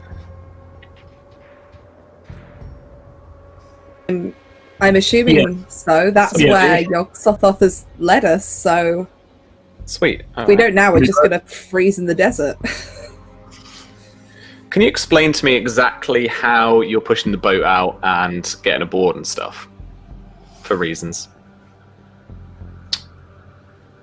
Well, I would assume we're doing it like you normally do, where you push the boat till it's right at the edge of the shoreline and load your gear, and everybody get on, and then Ward will go ahead and once everybody's loaded on, give it the final push out in the water, hop in, and take up one set of oars. And I guess if George is feeling able, or if anybody else wants to, I'm sure Scarf would try, but he's small of stature. But we'll take up oars and try to get across this river. Anyone who has dipped a foot in this river, and particularly you, Ward, when you get up kind of almost waist or like hip deep, you get up and this stuff kind of clings to you, and it's sticky and it's red and it's got that smell to it, that blood smell. And you guys are now. Do I feel ill at all? Well, you guys. Yeah, why not? You all. Let's all make me a. Except for Constance, because she's immune to this shit. Let's make me a will and resilience test. Difficulty 3. It's a frickin' river of blood. Any discipline focus will apply here, because that's your mental discipline. Okay, I'm sorry. I was looking at my belongings here. You said you wanted, what was it? Will and resilience? Will and resilience, yeah. And then there's resilience focus of discipline, if you've got it. Can Constance attempt to aid Ward? Because she's not bothered by this, because we're Talon, apparently. Blood doesn't affect me. Sure. Can I try and kind of like, as I imagine Ward's having a moment, and me just being like, don't look at it. It's just a river. It doesn't matter what the river's made of. You just have to cross it. Okay. She's going to try and help, because you helped her earlier. Oh. Well, Ward is still going to use I'm going to use a fortune point. Just to make one of my rolls a 1. Because I'm looking at beating a 9. So I get 3 successes. Nice, you're good. Constance, you can help him to Can I use will and persuasion? Yes, yeah. Except it's going to be sure. That works. It's your persuasion test that are more difficult. Yeah, that's fine. Yeah. That's a success. Cool. So that's you add that to yours, Pruitt. So that is actually 4. So before everyone else tests, we've got a momentum in case anyone wants to spend it now. Elsie, it's over to you. I mean, go ahead. Look, that score's not going to be big for me either way, so I'm just not going to bother using the momentum, and let's just roll with what happens. I go crazy, it's fine. Might get a couple of 1s. Hey, those were both under my score, so they're 2 successes, but I needed 3, right? Mm-hmm. Cool, so that's Oh no. That's cool. Let's just going to do this here. Oh! Please take 1, 2, 3, 4 mental stress. Cool. Hey, so quick question. You know the stress we got in Rome, is that gone now? Yes. Okay. Cool. Stress clears up at the end of a scene. So as soon as you're out of a fight, it's gone. It's the injuries that are lasting. Gotcha. Cool. Yeah. Right. I feel better about that. But yeah, so 4. If I'd hit 5, I'd have given you an actual mental injury. But no. All right. George. Difficulty 3. I'm gonna use that momentum. People don't mind. Yeah. Put that way for you. And you can roll 3 dice on this one. Okay, let's go. So Hey-oh. So 2 successes and a complication. So you can re-roll with a fortune if you like. So what exactly do a complication do? I can either come up with a complication for the scene, something bad happens narratively, or I can bank 2 threat. You can always also, if you don't want to use the fortune point to re-roll, you can just be like, you know what, Sam, you have that 2 threat, that's fine. I'm going to do that instead of taking a complication.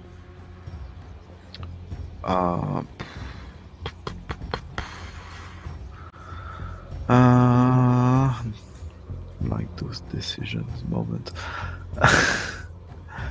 I'm gonna make you a complication, Sam, please. Okay. It- And how much stress does I take? Yeah, I need to take stress first. Oh yeah, let me roll these 5. Please take 1, 2, 3 stress. 3 mental stress. George has a little panic in the boat, and as it's heading off, he's kind of rocking the boat a bit. He's in a bit of a state. The couple of oars that were here unfortunately drop, and Ward, you try to hold on, but these oars slip out of your hands, and now you've got a boat and some hands, not some oars. It's not fun. Nobody said it was going to be fun. What a fun complication. This is a game. Like So river Ward, gets fires or Okay, no. We're not completely fucked here. Ward tries to make his way to the front of the boat and starts taking off his flak vest and opens the side pouch and pulls the flak plate out. And he will go to the front of the boat and start using it as a rudimentary oar because it'll be better than hands. And he doesn't want to really get his hands in this water again, but that'll hopefully work a little bit. Yeah, this water, the water of life. Yeah. I understand. Okay, you very slowly make your way across this river towards this smaller mausoleum. You're rowing away as best you can with your little plate. As you're getting closer to this temple, you notice that the kind of Egyptian pipes, help me out here, Susie, the Egyptian drainage system from this temple, if there were to be one, is flowing. Specific. Is flowing into they're guttering, like they're guttering. It's they'd have, flowing. The irrigation ditches, thing, little guttering, it'd be a thing. Yeah, the guttering is flowing out into the river and forms tiny tributaries that feed this river of blood. As you get to the or close to the shoreline, maybe a kind of 20 or so yards out, there's a Jurassic Park moment. The glass on the dashboard where it's like vibrating stuff? That's the whole river for you guys. Imagine your boat is on this little cup. So there are these massive like ripples that go out, and the water becomes choppier. And then behind you, as you turn, there is this strange, unearthly roar as this huge, mind-bogglingly huge Chthonian worm emerges from the river of blood. And a cat. Scarf leaps up onto Ward, claws digging in like the cat equivalent of and as you all turn, you see this giant worm. There's this like at the front of it, it doesn't really have like a proper head, but there is this huge maw and all these weird gnarled teeth in lots of little circles going inside this kind of strange mouth. You notice that on the kind of in the folds of the worm's body, on the edges of its maw, and on the kind of top of where maybe its head would be, are these tiny, to your perspective, but true to real life size heads of people.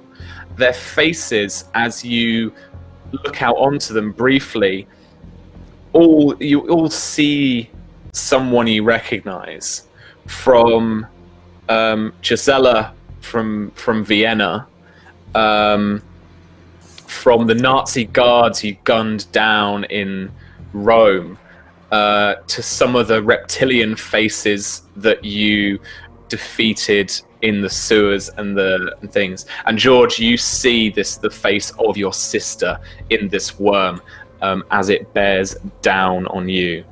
All right, we are going to go into initiative and turns. And seeing as Ward's got the lead on the boat, I am handing it to Captain Ward to go first. What would you like to do, sir? You're about 20 yards out from the shoreline, but you've got this giant frickin' river worm behind you. Well, seeing as how he's one of the only people probably like paddling, he starts bailing like hell. It just like, I've got grenades if we need them, and just like he's gonna focus on trying to get us across the river to dry land, because Cool. he could shoot this thing, but yeah, man. I'm going to take this as a rush action. As you've got this as a complication, as you've got this like pallet thing, or the plate from your armor, this is going to be an increase in difficulty. Let me just double check those rush things. I'm going to make this difficulty 2, I think, actually, rather than worry about it too much. Charlie, we try not to die, we promise. We'll see you in a second. Yeah, so difficulty 2 will get you to the next zone, so another 10 yards. I'll let you spend momentum based off the roll that you get, the result you get. I'll let you another 2 momentum to get into the next zone, to actually get to the bank, if you want to do that. okay. And so what would this be? Would this be brawn and athletics, maybe? Since I'm just Yep, pure. I'll take that. That's great. Yep. Okay. And I hate to be a rules lawyer, but I am. And so obviously this is a physical action, so it's +1 difficulty because of my wound. Yep. Okay. Difficulty 3 then total. So that's my number is 11, difficulty 3. I'm gonna go ahead and spend a fortune point to make one of those a 1. Right. And if you don't mind, I'm going to give Sam a threat so I can roll 2 dice on top of my 2 successes. Is that cool? Do it. Awesome. There we go. So that's 2 more successes. So yeah, we got it with 1 momentum. Okay, cool. That's a momentum for you guys. If you wanted to spend that momentum and a threat for me, you could get to the shoreline. I'm going to do that so that we are at least at the shoreline. Yes. Cool. All right.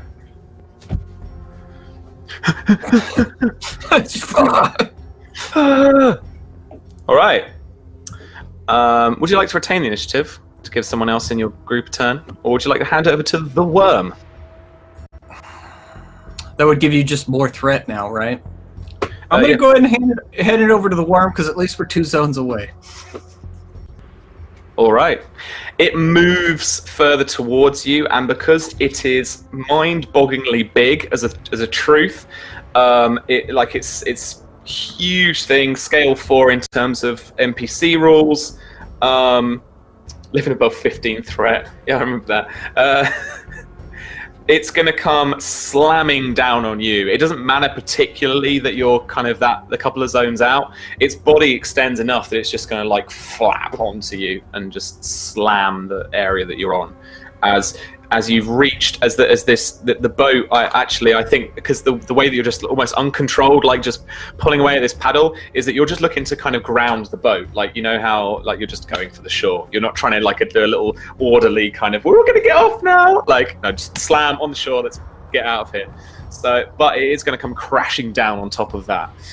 So I am going to roll Brawn and Fighting. I get an automatic success because it's freaking huge and it's this giant worm, and its brawn's got extraordinary brawn 1 for your people at home. 12 fighting 4. Wow, I don't think I even finished the stats. Okay, cool. So remember, when we're trying to dodge this, run perpendicular, not the same direction like Charisse, not like Prometheus. So we need to. Oh god.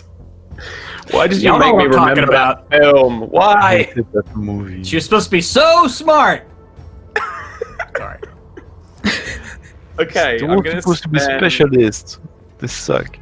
I'm gonna spend all the threat to ruin your day. 21. Oh. So back down to 15. The 16s. That's 2, 3, 4, 5 successes. I don't know what the difficulty was. It's melee. Oh, okay. You all get to roll. So guys, you'll get to roll opposed checks to this. It's a whole area thing going on. So I would like everybody to individually roll for me an agility plus athletics test. This is going to be difficulty 5 because I rolled 5. It's huge. Sam, do you want all that threat back? Yeah. 5 each of us or collectively? Individually. Oh, Jesus Christ. Yeah, Constance is not the most agile of people. So can I opt to use my scar to make it so that I don't do that? Because out of body, out of mind. She's partly not convinced that we're all entirely here anyway. Yep. Like, okay. that feeling of kind of being between a few places. And also just still trying to, like, feel like she's gained control back, so her reactions are probably not great at the minute. Yeah. Look, this is a massive dramatic moment. Each individual person has got to do the run sideways, not straight ahead thing. You've all got you've got to jump out of the boat. You've got to like brace yourself for the blood. You've got to either just jump to shore as like vault as far as you can or whatnot. This is big. So you know, and there's going to be a bit of stress if you don't make it, but this is not the end of it. You can also, if you want, guys, based because on what V's been talking about here in terms of like invoking the truth thing, you can volunteer defeat here if you want, and you can get a fortune point for it. So you'll be like, I'm going to get smacked. It's fine, and I'll get you a fortune point for it. Yeah, I'm gonna do that actually. I'm Yes. gonna. You don't look impressed. There is someone. There is someone here with me, and the voice in my head tells me that don't stay still. It doesn't matter. Okay.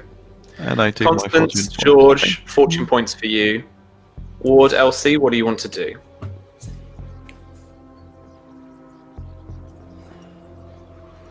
Cry and eat chocolate? I mean, you can do that if you want. No, I don't have any chocolate and I'm out of tears. But, I mean, one of his truths is he was a paratrooper, and you know, jumping is just second nature to him. So he would probably, I mean, he would try to jump out of the way. Sure. Yeah. That's just the way he is. And so I'm going to use a fortune point. Yeah. To make one of those dice a 1, and roll 1 die. But roll some more dice. Well, I got 3 successes. Okay. Okay, so I will also use a fortune point to set one of mine to 1, and then I would like to buy. Because you've got like 1 million threads, like. I have Like my 50. student loan, it's a big number. Can't comprehend it. We're technically not living above 15 right now, so No, so you gotta live above 15. So I'd like to buy on brand. another 2 dice. Okay, so 3 threat. So 1 is already 2 successes. Now I'm rolling. How many did I just say? 2 dice. 2 more. Just buy So you're 2 rolling dice. 3, right? And you spend Rolling 14. 3. Ooh, 2 successes. Plus the 2 So from the it's fortune. 4 total. 4 Dang it. total. Yeah. Sorry, guys, it's not quite enough. So close. Sam, can I spend the fortune point I just got for the make something happen spend, like where you introduce a thing? Yes. So I can will we have allow it so that as this thing as this thing rises up out of the water and like tries to slam on the bank, can we have it so that me and George, who just can't really seem to get away from the boat, can we have it so it flips the boat over us, so it might give us a little bit of cover? It probably won't reduce the impact all that much, but it kind of does that thing of like, as we're getting out, it flips and lands on us. And Okay. Ward did take your flak jacket off for this, but the boat I will give you 2 cover for this roll. You're gonna need it. oh no. 1, 2, 3, 4, 5, 6, 7. So take away the 2 from that is 5 is the threshold for an injury, I'm afraid. So each of you takes 1 physical injury. You've just got the scars at the moment, right? No one's got any injuries at the moment apart from George, who's had the thing taken out. So we'll call this one Crush, just for like a quick ease of phrasing. To be honest, between us, I don't think I'll invoke it much. But it's basically, as this thing comes down, both Elsie and the captain both try and leap off the same side, and as they push their weight down, and the wave that's kicking up underneath this giant worm tops the boat over, and everyone just has that weird like split second of looking at each other inside this kind of capsized boat, all in this little pocket of air, before this smash and this splinter of like wood and bamboo and stuff comes crashing, or papyrus like stuff starts coming crashing through underneath you. You're all dunked into this thick, viscous, bloody river, and splutter and crawl back onto the sand of this shoreline as this worm rears its head back up and towers over you. What would you... so I'm going to hand back to Elsie. The cat is fine, by the way. Tetley jumped. Tetley made it. Yeah, because he's good. His little legs. Because he's a good boy. He's just the best. The goodest boy. I'm gonna like scramble up towards the sort of building, try and get inside. So I'm just gonna use everything I've got to just tear ass up there. Cool. You make your way behind a pillar. I think I'll give you some. I'll give you 4 cover. 4 points of cover for that. There's these thick stone columns protect you from there. You still have like a major action. If you wanted to fire a couple of shots off, anything like that, this thing is pretty... Sure, let's do it. Let's just shoot it. This thing sucks. So that would be coordination fighting. Yeah. which I'm slightly better at now. So let's go. Just gonna roll 2 for that one. There's 2 successes. You hit. Bam. Seems Alright, big enough. Yeah. 5 challenge dice. Ugh. 1-2 stress. All right. It is. It's thick, strange, unearthly skin seems to absorb the hit. You don't see any kind of palpable like damage or anything done to it, unfortunately. But she did hit. It's a good shot. Nice work. And then I'm gonna hide behind the pillar like a coward. Nice. Who do you want to hand back over to now? Pruitt went at the beginning of the round with then the worm, then you. So it's back to either Constance or Georges, and then whoever's left after that. I will hand over to Constance. Cool. Constance has no idea what she's doing. Okay. Oh. Where's that tweet? I'll get the tweet. So it's not gonna. She could try and do something with invocation and persuasion because she can like do weird talking stuff, but I think this thing's way too pissed off at us for that. So, how close is everyone to me at the moment, Sam? Everyone but Elsie is in the same zone as you. Oh, okay. They're all within close.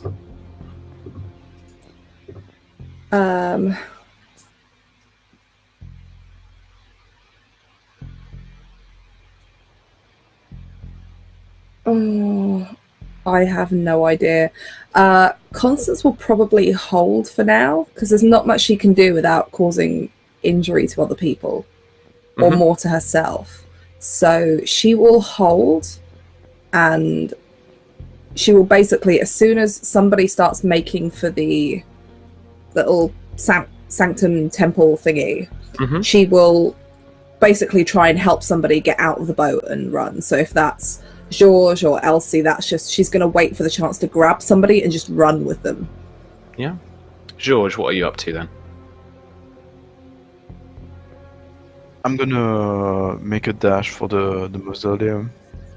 Cool. Quite happy for the two of you to make a dash for that.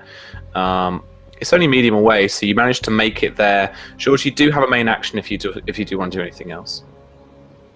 I mean, I'm gonna.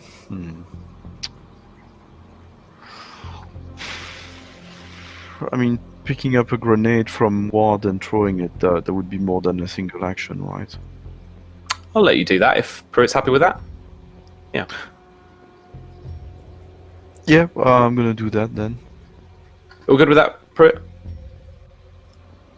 Yeah, grab a grenade. Cool. You reach over, just grab it from his own belt, pull out the pin, and just throw it as far as you can at this thing. Cool. Okay. Make me a ranged attack. It's gonna be difficulty 2. I'm not gonna penalise you too hard. This thing is Mahusiv as well, so it's quite easy to hit in that sense, I think.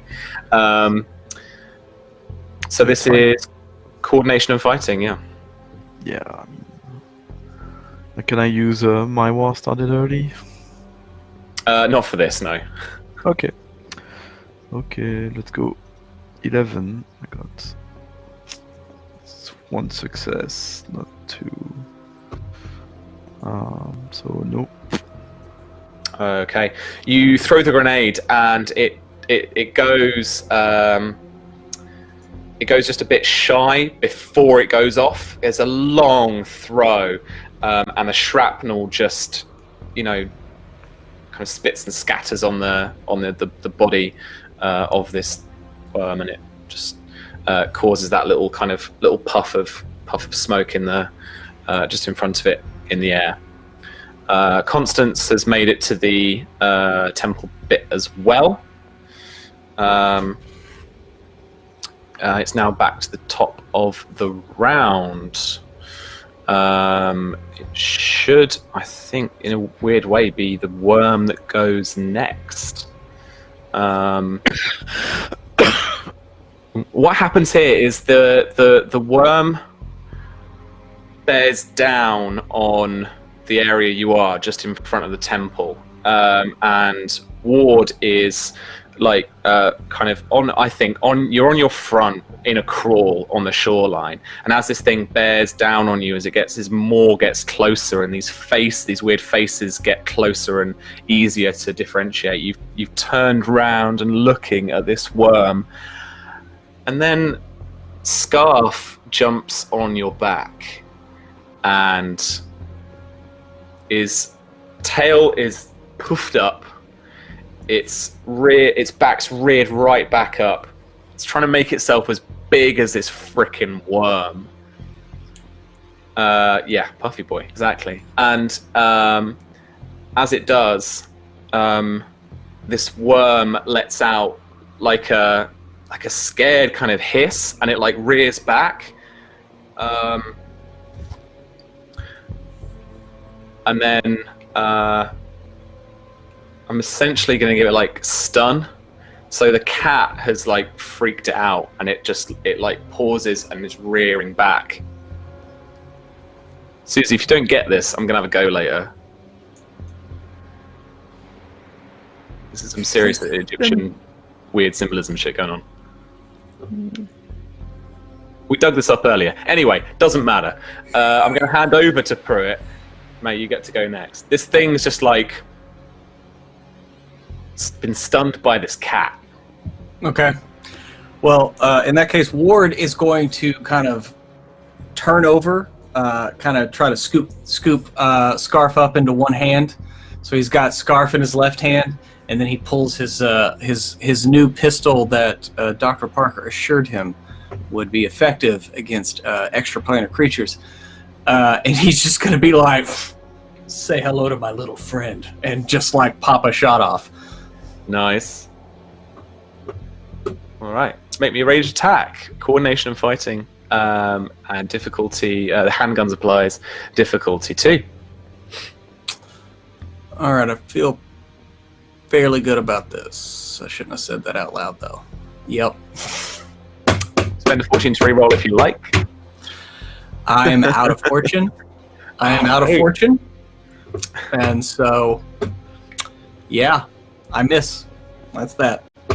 But I'm going to kind of scurry backwards towards the cover, if I can. Yeah, of course. Yeah, you can move that way too. So you turn around. Unfortunately, your little friend, it just dives out the way a little bit. It twists its weird cylindrical body just away from the shot as you make it, almost as if it kind of knows, and you dart your way to the temple. You guys have essentially got cover from here now. But yeah, this worm, it doesn't seem to actually then attack the temple. As you guys wait and you're kind of peering out, it is kind of almost waiting for you in that kind of weird predatory crocodile type thing. It starts moving lower down into the surface of the water until you can just see this kind of hump and just a couple of these heads and faces just kind of poking out and waiting for you. What would you guys like to do next? It might be good if, while we're in whatever this place is, if it is a temple, to find maybe symbology of the goddess Bast. If it didn't like cats, then finding something along those lines, invoking that particular deity in some way might help us get back. I don't know if we have to go back that way, but You'll need to give me an Egyptology lesson. I told you I was bad at this. But Bast is a cat goddess. She's Egyptian the goddess daughter of protection she's the and daughter- cats. She's also the daughter of Re or Ra, one of Ra's aspects. Yeah, nice. Also known as Bastet. Yeah, Ward will just drape Scarf about his neck giving him his name and purpose, and get ready to move into the temple. Okay. You do so, and in the chamber in front of you is still a sand floor with walls, all four covered in hieroglyphics. Some you notice some symbolism of Bast, of Ra as well, and a lot of symbolism of the sun and the serpent as well. In the middle of this, nice, want to improve, like it. In the middle of this chamber, need to check. Oh, my Egyptology's rubbish. I think it's Ra. The most salient point is that there is this statue of a person, of an Egyptian god, and its hand is held out. Oh, that's it before, isn't it? I am so sorry. Ah, cool. Yes, Susie. What does Osiris look like? Osiris is a green-skinned man with his arms usually crossed. He's like mummified mostly, except for his head. He wears the crown of, I think it's Upper Egypt, the white one, with two ostrich feathers on either side. And he has the hook and the flail. Ah, cool. Okay. So this one, in such contrast to the mummified kind of description, has his hands held out, palms open, and from his hands you can see are stained with this kind of lots of dried blood, and it's like the rock has and the it's quite porous, so it has kind of like soaked in some of this, and it has turned and stained this into quite a deep red or ruddy brown kind of color. Constance, I would like you to roll for me reason, or it depends on how you want to go about this. And George, actually, you might be able to help here, because as I was looking through people's stuff to check out the new rules stuff, George, you've got the focus with languages where, you've got the talent with languages where if you don't know it, you can try and get some sense of the actual overall idea of what's being said here. Constance, you've got some history, I think. Or at least you've got some strong academic knowledge. So that definitely applies here, is to work out what is going on and why Osiris's statue is so different. Unless you guys have an idea of what you think this is going on, I'm happy to take OC suggestions too. Do we have any momentum left? I need because with Polyglot I can activate it with one momentum. Let's have a look. Have one. There was one momentum at the end of that scene. This is the beginning of a new scene. Oh, yeah. Do we lose our stress then? Yep, stress is all gone. Injuries remain, but there is no momentum in the pool, I'm afraid. Well, we just need someone to do something, and then I can use it. Could I make a thing for using Reason Academia with my occultism focus? Because she would study it's not just the history of the myth, but the actual practices themselves of how these rituals worked and what people did. I can say that legitimately because I still have Egyptian gods and stuff, so yeah. Cool, alright. Gonna go for that. And she's gonna try and figure out what it is that's going on here based on the blood, how Osiris is fashioned, and obviously the other stuff that she's seen up until this point, and try and figure out how it's all connected and what that's doing and what purpose it serves. Cool. No problem. What difficulty is this, Sam?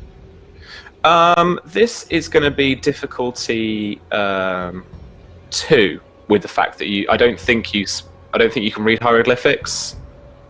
No, I have a linguistics focus, but I don't do that. Can I use my occult bookstore curator truth to lower the difficulty a little bit? No, this is letting you do this. Okay. This is the narrative mission thing. I will give you a point of threat then to roll 3 dice. Okay. And I'm looking for 14. Oof. Wow. I'm not rolling well today at all. I will use one of my fortune points. Okay. To re-roll those 2 15s. Mm-hmm. I like how it gave me 2 15s as well, like it knew. That's 2 successes. Cool. Okay. The 17 isn't one. Yeah. But... I'm kind of mostly interested to see if you guys could have been a bit in chat of talking a bit about Egyptology and stuff, and like I just didn't study much of it at school at all. But I'm wondering if like Susie or if like Callum, if like you have any inkling of what this is kind of about. Like, you got any instincts about what this chamber's about? I need to go to the bathroom. I need to I don't think they had bathrooms back then. It's kind of, you just went outside. It's like the wizards in Harry Potter. You just went. Go on. just to remind you all that that's a thing. Mm-hmm. Canon. Mm-hmm. Yeah, I mean, I like, don't if know. you don't have It was very unusual for Osiris to be anything other than, I'd have to see more. all right. But I have an inkling about the worm. Yeah. So Constance, you have a look at the room itself, I guess, and its orientation, its feng shui and how it's all laid out and stuff. To mix my cultures there, just appropriate that. Sorry, everyone. Egyptian feng shui. Egyptian feng shui, sure. And this very much, it feels like a kind of. It's not a trap, but it's certainly something you have to interact with. It's certainly like a kind of ritualistic place. The little you remember from Osiris specifically is about judgment. You feel that this is a judgment hall, and as such, the hearts of the,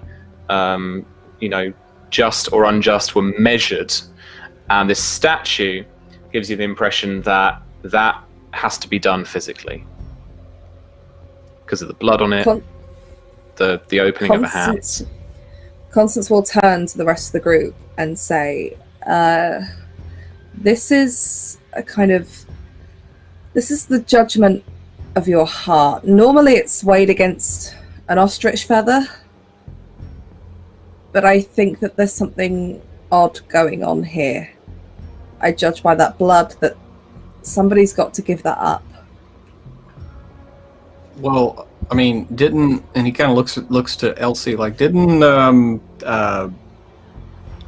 Constance said it, but somebody else was saying it, but something about our hearts being measured or weighed or something like that? Yep. And you say we got to give up something? Your heart. That is what this is. It's the weighing of the heart. It's normally the dead that pass through these halls, not the living. Well, are we sure what we are right now? There's only one way to find out. Does Constance still have her Athame with her? Yep. You brandishing this knife? I am. Thing is, this whole out of body, out of mind scar, she's not entirely sure that we're all here. Like, it's that weird doubt in her mind, that skepticism. Why does everyone look so Rory? It's just who you're gonna lunge at, really. mean, she's gonna lunge at I herself. like to think though that you've all you're started to kind of surround her a little bit. Like hands on weapons, like fanned out a little bit. You know, George and the captain have got the kind of, oh, this is what we're doing. Okay, right, okay. And we're all like, you know, okay, cool. Everyone be cool. We're all cool. Be cool, baby, be cool. Yeah. Yeah, I think Constance's scar Honey bunny. probably means she's going to try and do this because George needs to be around to try and find his sister. And Ward and Elsie are the most likely to be able to keep him alive. So, and she's not entirely convinced that everyone's entirely there to begin with. Mm-hmm. But you know, she could just be going mad with that scar. Who knows? So she will turn away from the others, walk to the statue, and attempt to carve out her own heart. The shot is I think low angle, so from below, and she steps up to the hands that are outstretched. You plunge the dagger into your chest, and that's where we'll finish tonight's session. Oh, come on. This is what ritual blades are for, yo. Cut to black. Credits. So next week I'll be playing a different cat. No. Who knows? I have some concerns. This is not how this ceremony goes. I don't think this is legit, guys. I mean, we did ask a weird elder god for knowledge and help. It's always going to be a bit wibbly, right? Susie, I just like you kind of stood at the back. I would like to raise some concerns. I have some questions. Oh my god! Is there a comments box where we can maybe? Okay. There is. There's a little stone comments box. Excuse me, Mr. Osiris. The service was Your bad. credentials, please. Don't think this is how it works. Sorry, The yo, little Sleepy qualified. stone box.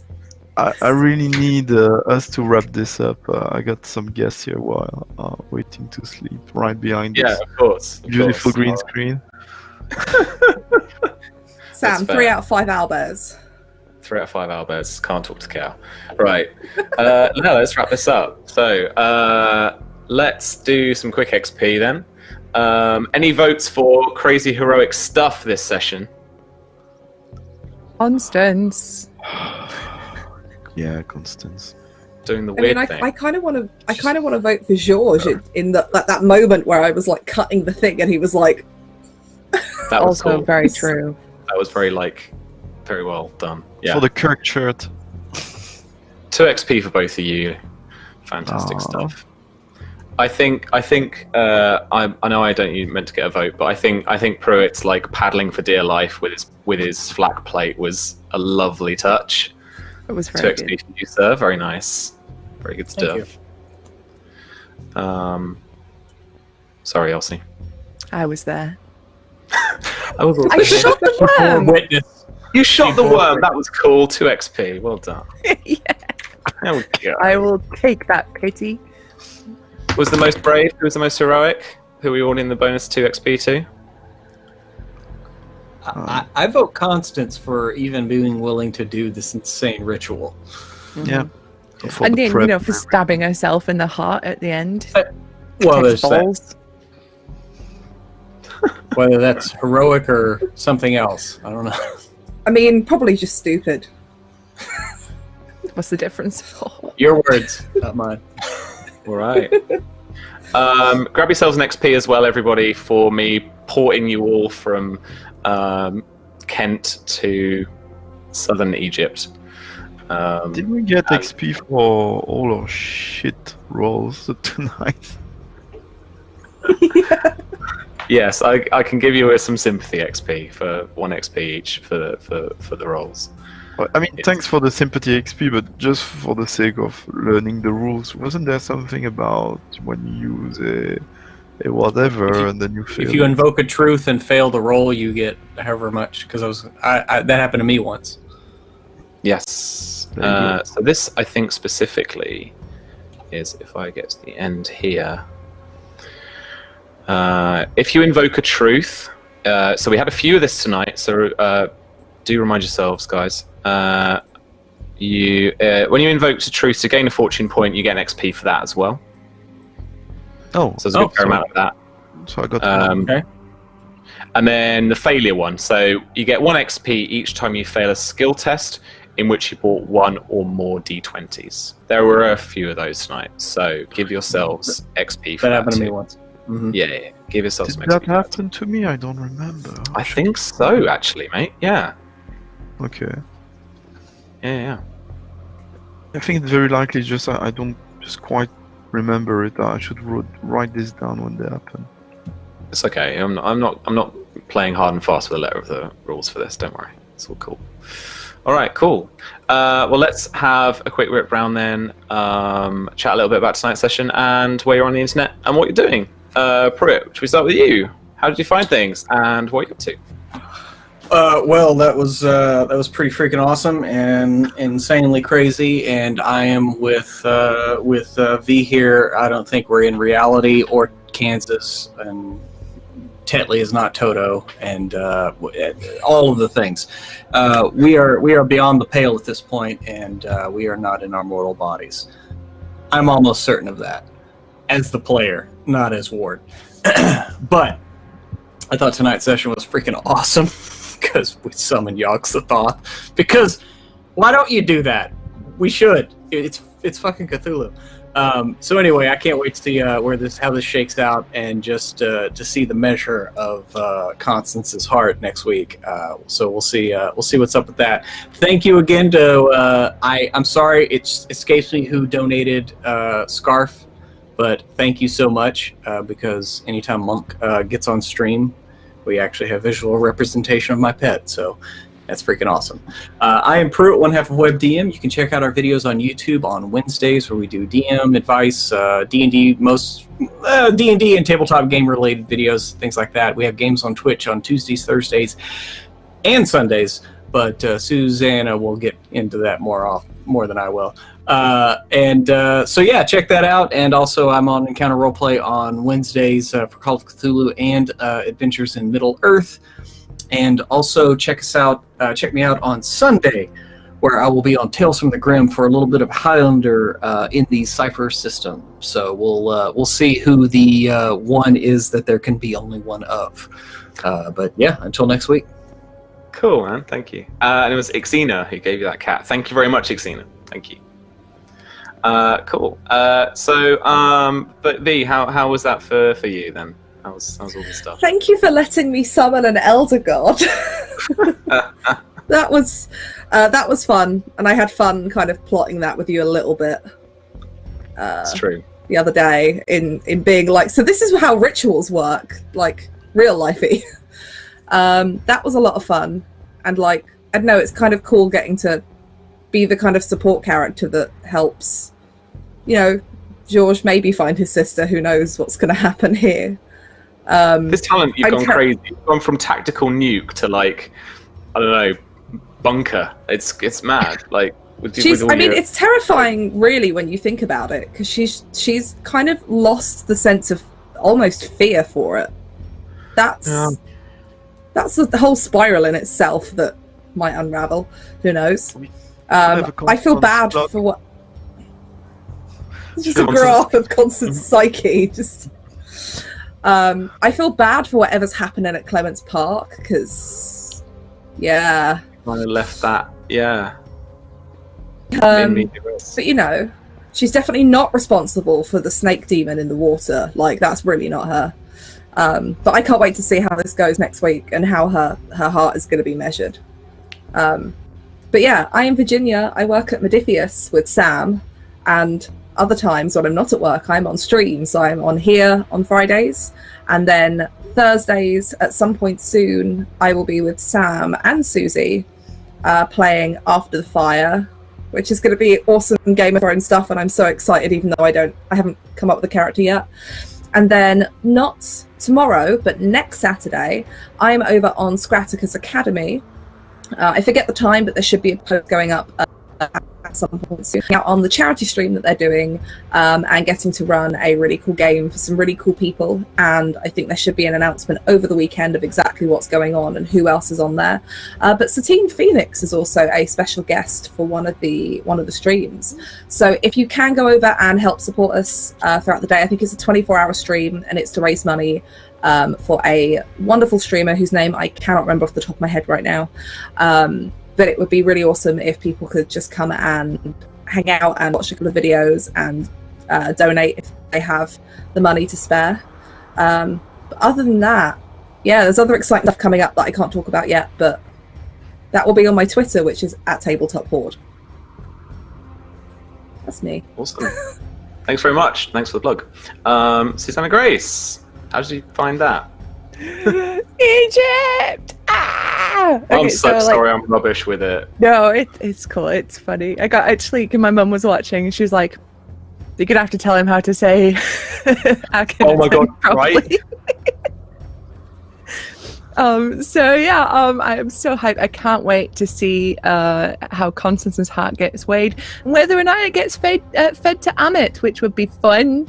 We'd have to fight like a hippo crocodile thing, or in other depictions she was just like the outline of a woman, which is way scarier than a crocodile hippo monster. But looking forward to that and further Egypt stuff. But yeah, I'm Susanna Grace, otherwise known as Susie.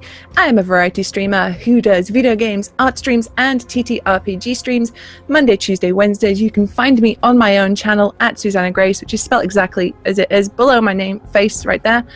On Thursdays, you can find me DMing the video game right here on Encounter Roleplay. Fridays, I'm obviously in this game. And on Sundays, you can find me on WebDM playing The Lost Girls, which is a cipher system game in which we all play vampires in the 80s. And Charlie breaks my heart in-game and on Twitter in RP threads, which is great. So if you're into some like really, really good roleplay action with a bunch of badass ladies, then tune in for that.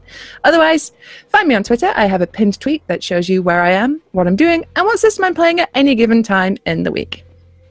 Cool, thank you very much. And Kaloum, thank you for staying with us. How did you find that? I mean, the prep you two guys made for the ritual is just amazing. It was really, really cool. All the details and yeah, no, it's very great, and it's nice to be back in Egypt. I wish my the grinds were running a bit faster, because it's full back to what I loved with one of my favorite games, Nephilim, the French occult RPG game. Akhenaten was a big character, and I think they even have either it was planned and never released, but you even have special character sheet for Nephilim at the age of Akhenaten. So I need to go back there and read those a bit again. Yeah, as I said earlier, the Release podcast, the way it's spelled is just named under me. You can find me Twitter, etc. Our website.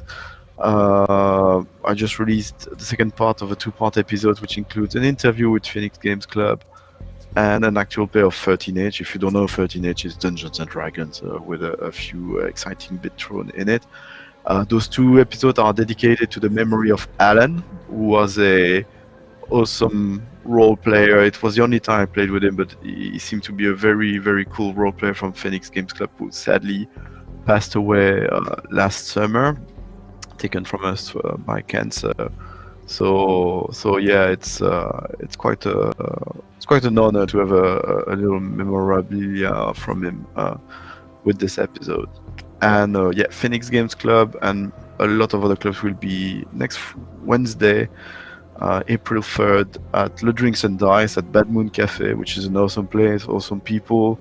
You can order pizza, you can rent board games, and there's a lot of role players there to chat about your adventures. If you are looking for a table, you'll find game masters and clubs. If you're looking for players because you're a game master, well, you'll find some there. We don't play games there, it's really the point, being a social and meet each other's and organize stuff with one another, and there's people giving you secrets about Bonifacius, what they're working on with Vampire the Masquerade, for instance. But so yeah, I hope you'll come and join us. Cool. Thanks very much, man. Yeah, thanks for the invite. So let me wrap up quickly. I am Sam from Modifius Entertainment. I've been helping develop this lovely here game. It's the 2D20 version of our Achtung Cthulhu IP, which is all World War II with some added tentacles and cosmic horror. You can also find me around the internet at RPGWebby, exactly how it's spelt on my little nameplate here below me, where I am also on Twitch streaming my tests of the game I'm developing independently called The Spy Game, which is a 5e powered modern game about espionage, action, infiltration, all that kind of cool spy type stuff. I'm usually doing that on Sundays. I'm taking a break this weekend just to actually get some more writing for it done, but then I'll be picking that back up with Virginia, Charlie and Oz are my regulars. I'm trying to rope Susie in it as well at some point if she can have a Sunday off. And then also we are preparing, and we are very excited for a Game of Thrones game. This is a Song of Ice and Fire role-playing game made by Green Ronin Publishing, and it is my favorite role-playing game. I'm also a massive Song of Ice and Fire nerd, as these people will attest. And I've been wanting to run another game for a little while now, and we're going to do it. So look out for that on my channel, RPGWebby, from April 25th, slap bang when the final season of Game of Thrones is airing. Not on the same night, I'm not that stupid, but basically, if you want like double your money, double Game of Thrones for your money, then hang over on my channel on the Thursdays and you'll get a double dose of Game of Thrones every week for a little while until they stop, or we stop, or whatever. Shut up, Pruitt. It means not wrong, Sam. I'm wearing my badge with honor, man. I'm wearing my badge with honor. For the life of me, I want to come up with some Game of Thronesy like badge of honor bullshit, but I can't because you're distracting me. All right, we're done. We're done here now. Elder Gods and Crazy Things, Game of Thrones. Come and join us next time, Friday, 5 p.m. Eastern, for more of kicking Nazis in the gooch and messing with their tentacles. Have fun, everyone. Have a good weekend. Bye.